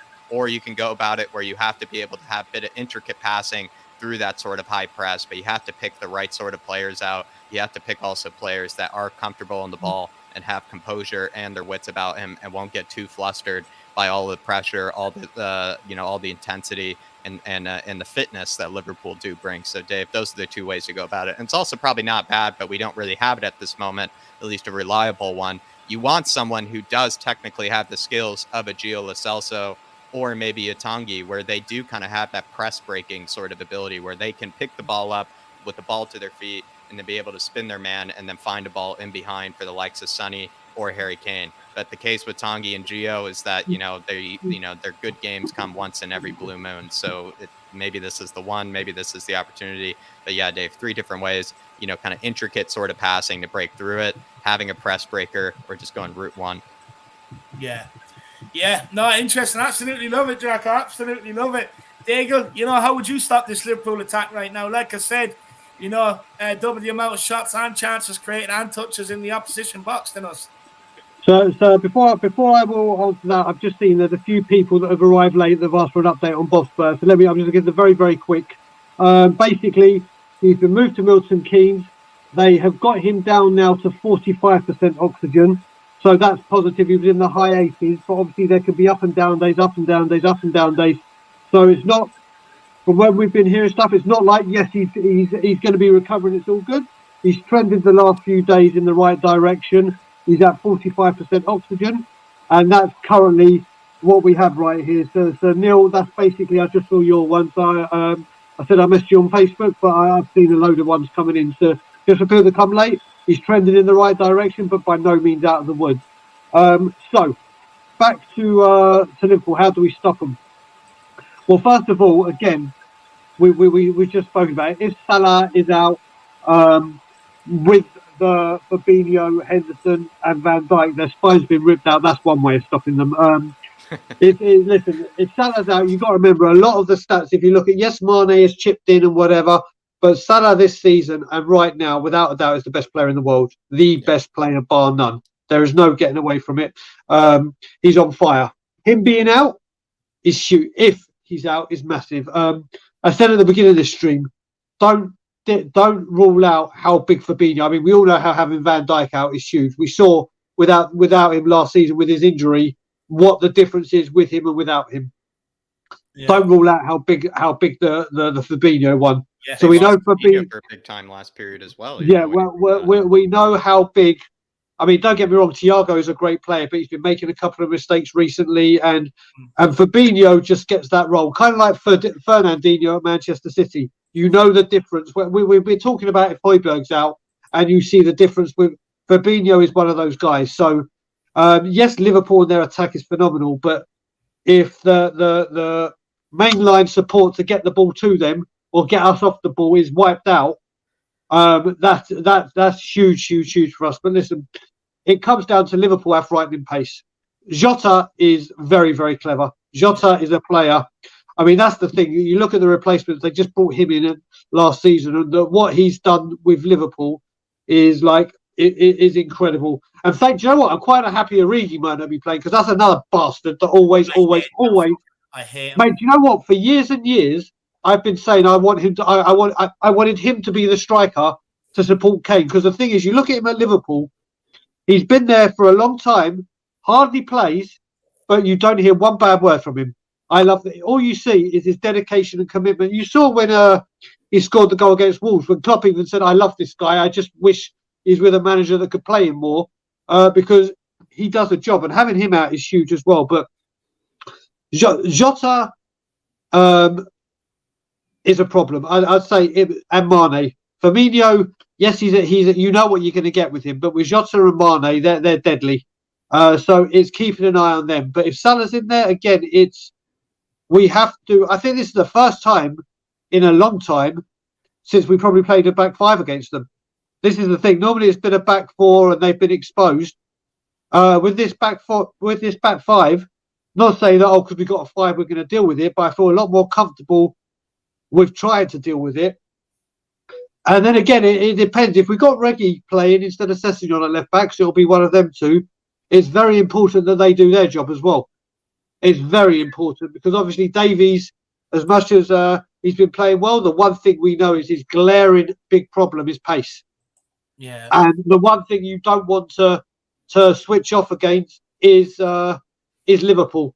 So again, that's how I think we stop them. First of all, it may have been a lot of it may have been taken out of our own hands and been literally on a silver platter to us with what the rumours of who is out. But we shall see. We shall see. But like we said, this is the big test for them today. And if they foul, if the Spurs players foul for once, let's not get on their backs and go, they're useless, I'll get them out. This is like they're building something with Conte, and it is the first time they've played together since, like you said, December the 5th was our last game. Yeah. God, it feels like we've had like a winter break, doesn't it? It feels like we've had like the European League. So that's how I think we will. But I tell you what, with all these rumours coming out there, I'm really not liking what I'm seeing about Delhi playing. Because Davies, Dyer, and Sanchez have done their job in the last 3 games and have warranted a bit of respect and praise. Yeah. This prick has deserved nothing. So if we lose today and Delhi does start and the defence do mess up, I guarantee you, I can guarantee you deserves the criticism. Just blame it on the pack. And I will say, if Skip is rolled out there, do not blame Skip. And to all the people that love to make Harry Kane the problem as well, if we're going on Dago's logic and not blaming the defence if we get bet today, I don't want to hear people blaming Harry Kane either and making him the problem. Same logic applies further up the field. Oh, of course. Someone like Dele Alli or something in midfield, I wouldn't really expect to score too many goals, and I wouldn't expect to keep any clean sheets either. So just topping that up, David, like we said at the beginning as well, I would want, if Højbjerg doesn't play, the Højbjerg, he's shit, he's crap, he's this, he's that, to realise, you only realise what you've got once it's gone. I'm not saying that he's gone, but I'm saying when we're talking about this kind of who to blame, who, whatever. Well, I mean, exactly. I've been preaching this from the start. I think I've been the only one in the fan base that hasn't turned on Harry Kane. I've been preaching this from the very, very start. Yes, you have. Very start. But start. You're only going to miss it. You're only going to realize what it's gone once you get your wish and you want to sell him. Been preaching it from the very start. Haven't wavered from my support from him either. He's not the problem as far as I'm concerned. Alex, he wants to make Harry the problem. So look, I wouldn't be really be listening too much to Alex before the pre-match game because he'd really. Is that Alex? Is that Alex Davies? Yeah. My boy, hello, Alex. What's up, brother? I'll be in touch with you soon. I love that dude. I fucking love that dude. I think he's just waking up early, Dave, to do his homework. He's just waking up early, to do the homework. I love him, but he's just so deluded. I mean, some of his things are far fetched, but I love him. It's hard not to love him, but he is very, very deluded. Dermot, same to you, my man. How do we stop this Liverpool attack, lad? Right, we watched the Liverpool Tottenham game the other night, and it was like Graham Roberts got straight into them. Steve Perriman got straight into them. That's what we need to do. Don't give them any time on the ball. Hunt them like they're wolves. Come out like hunters. Get your guns out. Get your knives out and just hunt them down. Don't give them a chance. And then, because Liverpool don't like it. When you get into Liverpool, they don't like it. They really don't. There's no hard men to back it up. And Spurs have, like we did against Man City, like we've done against other teams, get into there. Don't press them in 2s and 3s. Don't give them a chance. And then if they haven't got a chance, then they're going to start making mistakes. Klopp then gets angry on the touchline. And then that feeds to the players. Then, oh God, he's upset. And we're getting upset. And Salah starts throwing himself around if he's playing. Get into them, upset them. And that's the way to beat them. Because once we do that, once we've rattled them, then we press them and keep pressing them. Yeah. And then that's how I would go about beating Liverpool. Absolutely spot on, Dermot. Absolutely spot on. 2 things I would just want to speak about there quickly. Tommy G says, in Conte we trust. If Conte believes in Winks or Delhi, who are you, me, or we to judge Conte? Even if he gets it wrong today, Conte is the Don. Fully agree, he's still the Don. But at the end of the day, we're fans. Every fan has their opinion. That's what every single YouTube channel is about. Fans having opinions. So I definitely think we are allowed our opinions, to be honest with you. And look, we've already seen it. Winks has been given the chance, hasn't took it. So was Delhi against Enes Moore and never took it. So it's not that we're judging him or anything like that. He's still the Don regardless. But at the same time, we are allowed opinion on the players. And some of these players have already been given a chance on the Conte and haven't took it, Tommy G. That's what I would say there. And just Alex, he says, again, David, get me on first, say it to my face. Alex, I believe I've contacted you 3 or 4 times already. We've asked you every day to come on. And you've ran every single time. And don't say it to your face. Last time me and you had a debate, my hashtag is still trending. It's worldwide famous. Hashtag Alex, do your homework. Still trending. I absolutely schooled you. And if you want another one, feel free to come on, because I am dishing out lessons for free. It is Christmas, so get yourself on here, and I'll give you plenty more homework for the new year, Alex. So there you go, Alex. And Dark Sung G says Wolves 1-0, Blues Pedence goal. Come on, Wolves are beating Chelsea. No, never mind. It was offside. Lucky Blues. You done me there, Dark Sun G. You done me there, my man. You done me dirty, lad. Absolutely. But big up, Dark Sun G, our correspondent for the Chelsea game.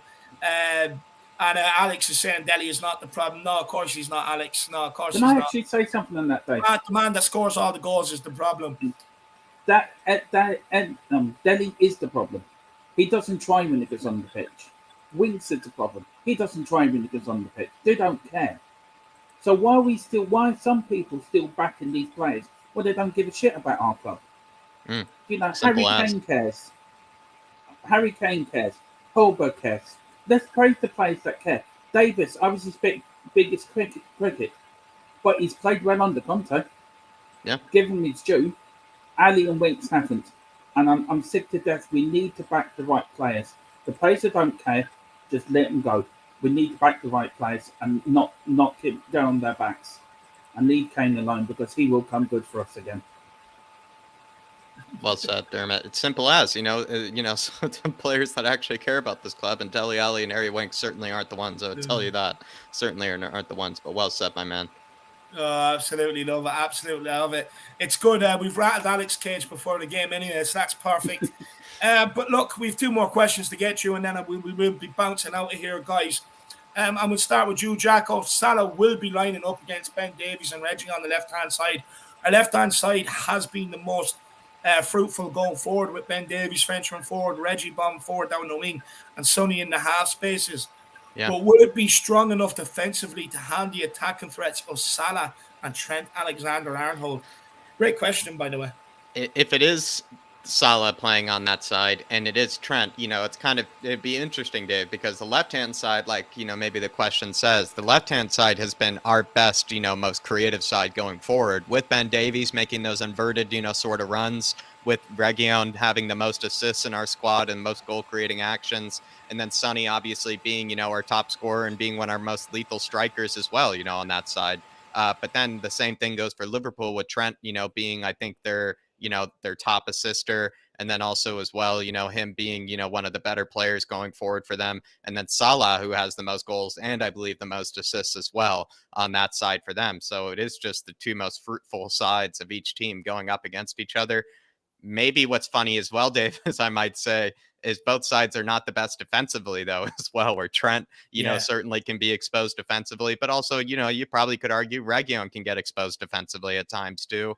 So I think, Dave, what might just be the case, it just might be an open game on that side, the Liverpool's right-hand side, our left-hand side. What maybe is the case, though, is technically we have more bodies over there. We have Ben Davies and Reguilon helping each other out. And then we also have Sonny over there to help them out. So maybe we just have a bit more bodies over there to kind of, kind of stifle that attack. But then we have also lots of bodies going forward as well. So, I mean, everybody, I would say, watch that space. The right-hand side, left-hand side for us, it's just going to be very, very interesting. The 2 best, parts of each other's attack going right at each other.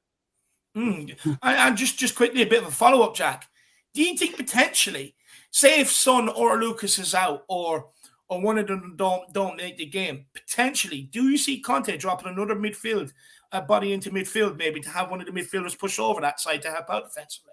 I think what might be the case is if Skippy is playing, Dave, Skippy often will be on the left-hand side anyways, technically, in that sort of pivot too. He often, helps out Ben Davies or helps out Reguilon. So Skippy will also be over there, maybe to, not let someone like Salah cut inside, because we all know Salah loves to cut inside at the edge of the 18.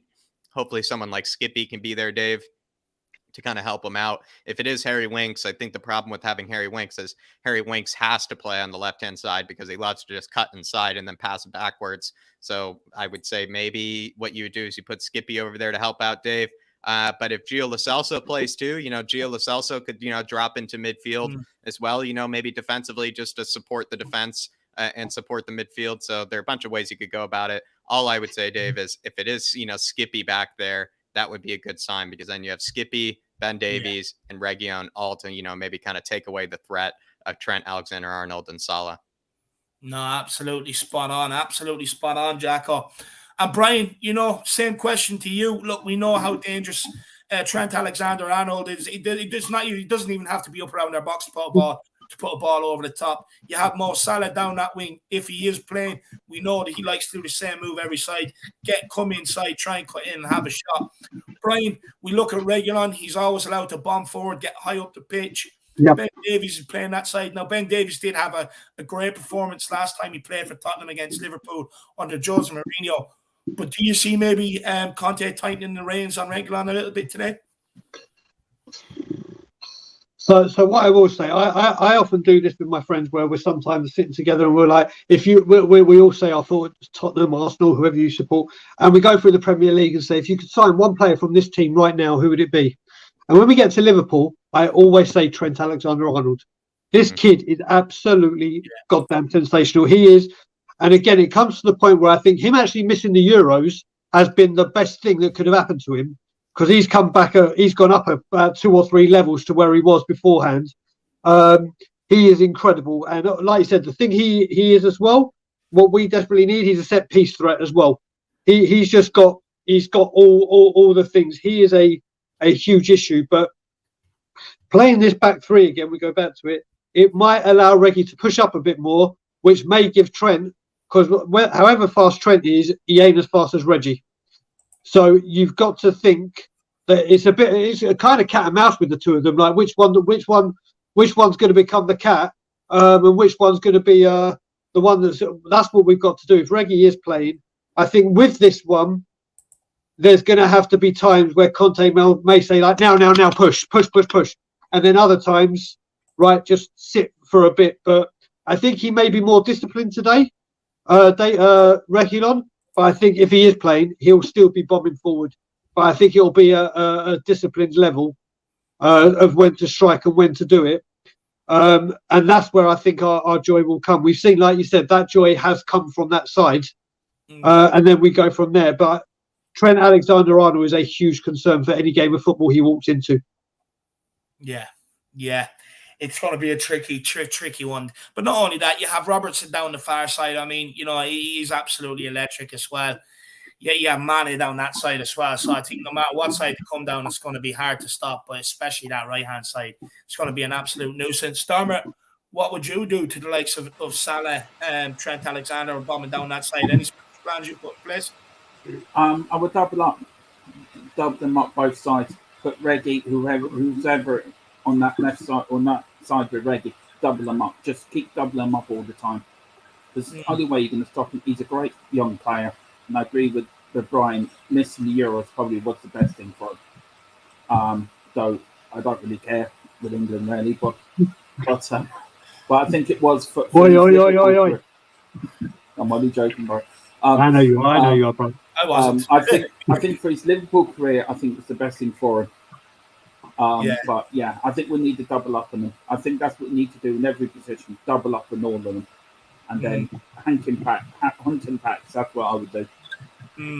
Yeah, coordinated presses, 100%, Dermot. That's exactly what I'd be doing, my man. And look, what I will say is when Alexander does get the ball, even if you don't want to get out there and press him, just keep an eye on the likes of Jota, Mane, who always sneak in around that back post. And Trent has this unique ability to either whip it in behind the defence across the 6-yard box or drop it in straight over the defender's head. And so the main thing is we have to do, if we're going to allow him to cross the ball, at least pick up the runners, at least mark people in the box, and don't have anyone sneaking off your shoulder in behind you, because that's one thing Liverpool are very, very good at. So we definitely need to be aware of that today. Just on top of that, David, sorry, just on top of that, I just want to talk about, do you know what? I'm going to watch it today to see if I've established something. What Beckham did, when you watch anything about the 1999 treble winning season and Beckham with the Cole and York situation, I watched this thing and Cole and York, he was saying, what we do with Beckham is if he whips it right in, he's going to do it, it's going near post. But if he takes a player on or tries to clear space, he's whipping it near the back end. Yeah. And there's so many times where Trent Alexander-Arnold just puts it on a player's, like literally right on the money for them, so they don't need to break stride. I don't know if Liverpool have something. Again, it may be a different variation, but I wouldn't be surprised if that's something that's worked on. Because yes, his delivery is fantastic, but you've got to have the confidence with the strikers knowing to make that run because that ball's going to get there. So there must be some form of if it's this, I'm going to do this, or if it's that, I'm going to do that to get there. So I'm going to watch that today quite religiously. Interesting. One for you, Jack. One for you with your tactics and there we go. There we go. There we go. Be very, very interesting. Very interesting. Guys, last question. We'll get a quick. We'll get an answer off you each. Where am I gone? And we'll start with Dermot on this one. Dermot, maybe you can answer the question, then give us your score prediction and give your channel a quick plug where people can find you. So Liverpool perhaps have one of the best and most sophisticated pressing systems in the Premier League, if not world football. What is the best way to handle this sort of high pressure and style of play? Any players in particular for you that you need to have, especially a good game, in order for us to get something out of this match? I think you've got to meet fire with fire. That'd be me personally. I think if they're going to press you, press back, you meet fire with fire. I think whoever Conte picks, whatever the lineup is, they're all got to give their all. Don't care even if it is Winks, Dele, that they've got to give their all. To me, it's the only way. It's the only way to beat Liverpool. If you sit back, you're inviting them onto. You're asking for trouble. If you try to pass through them, you're asking for trouble. You've got to meet fire with fire. They press you, you press them twice as hard. We're the mighty Tottenham Hotspur. We're not laying down for no team, no club, nobody. We're here, we're going to win, we're going to fight. And any team think they can bully us, go to hell, because we're going to bully you twice as back. And we've got players in the past, Roberts, Perriman, Mabbott, all them players that laid down their lives for the club. We need players like that again. And coming to Tottenham Hotspur Stadium or White Hart Lane, forget it, because Liverpool be going back with nothing. Absolutely love it. And look, Dermot, where can people find you, my man? You can find me on Tottenham Tantrum Gold. We're there every morning now and every evening. We're also on Twitter, and we've gone on now to Facebook and Instagram as well, onto other social medias, and we're looking to go onto Twitch as well to stream the channels both on that at the same time. Nice. So that's where we're going. But everyone, please big up, get these guys up to 6,000. They deserve it. And we're too short of 160. We want to get there for Christmas, but we want to get to 200 before the new year. So if that can happen, we'd be very humbled. Love it, Dermot. The link is here in the chat, guys. Here it is here. Just click on it, get over and smash that subscribe on Tottenham Tantrum Gold, guys, and help them get to 200 before Christmas. Dermot isn't ambitious enough. We can definitely get it done before Christmas. Get over there and smash that subscribe button. Look, Daigle, next to you, my man, same question. Look, Liverpool, I nickname it the Blitzkrieg, their pressing system. How do we handle this? And is there anyone in particular for us that you think needs to have a great game today? So when it comes to it, listen, there's loads of teams that have tried to stop Liverpool, and for some reason, or not for some reason, they are very, very, very hard to contain.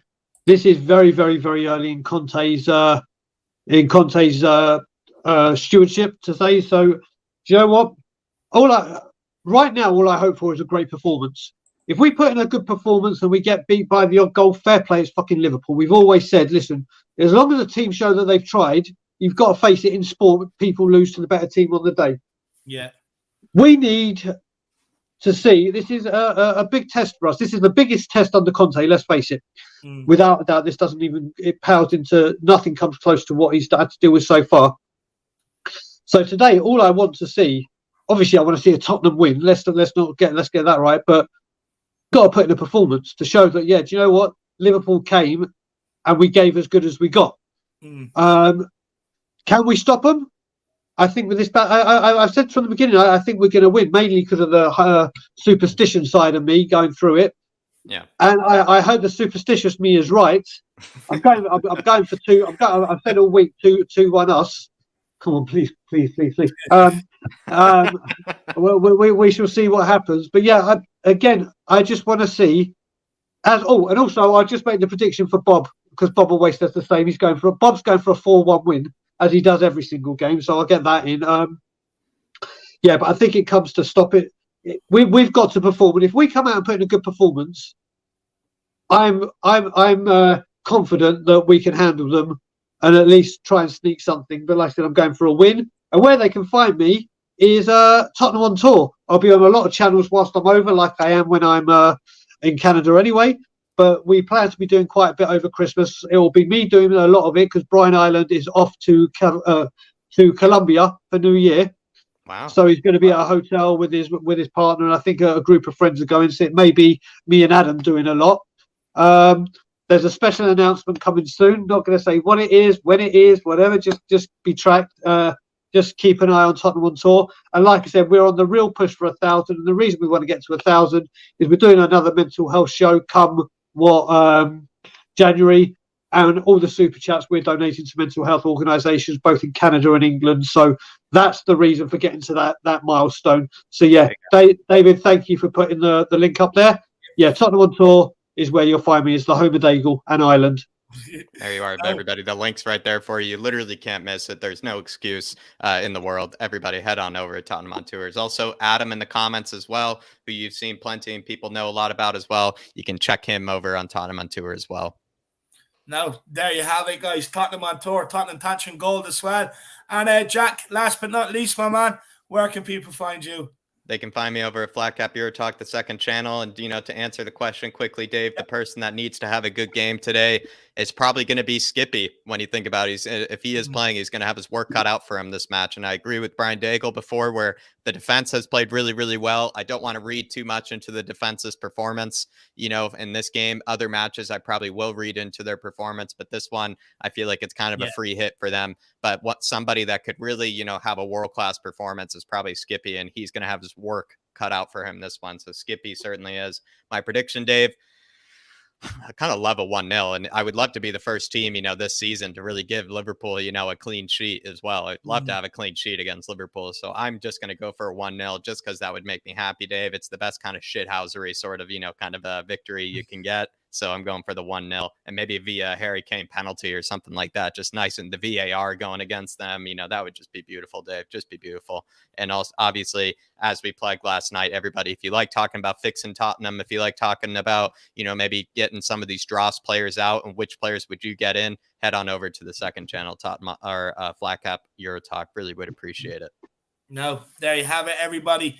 And look, everyone, get your score predictions in the chat as well. I'll just go around and get all the boys' score predictions just quickly. Dermot, score prediction, my man. 2-1. 2-1. Brian Daigle.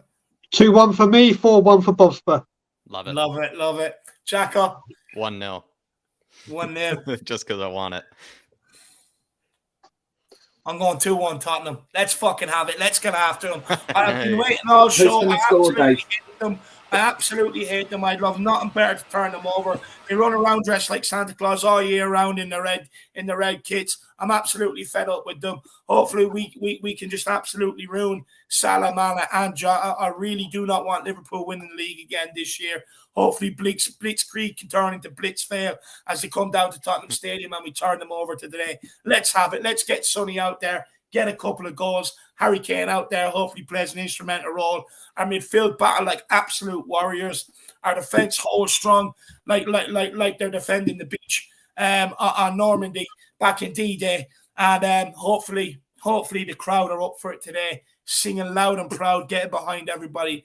The crowd at home today has a massive part to play in it. Everybody, if you do want to come back here for the watch along and join me and Jack for the game today, please do. That is starting at 4:15 p.m. So do join back here. What most people usually do is they turn off the commentary, have the game on, but turn down the commentary and sync up with us and have us as better commentary because we're better than Fraud Sports because they're so anti-Tottenham. So, if you want pro-Tottenham commentary, this is your place. Tune in here at 4:15 p.m. But look, guys, we are going to bounce out. I will see you over on We Are Tottenham TV in 25 minutes' time, starting at 3 p.m. And this is for all you deluded guys out there, like me, who love just to get pumped up for the game, believe we can win every single game going into it. Get over there and join me starting in 25 minutes and see you all back here at 4:15. Thank you, everybody who's tuned in. Thank you, everybody who smashed that like button on the stream. Thank you, everybody who has smashed that subscriber. I think 10, 11 new subscribers today, which is insane. And a massive, massive thank you to everybody who helped support the channel with a super chat too. Greatly, greatly, really appreciate it. But as always, come on, you Spurs. Levy out, Levy out, Levy out. Conte, Levy we out. trust. Levy out.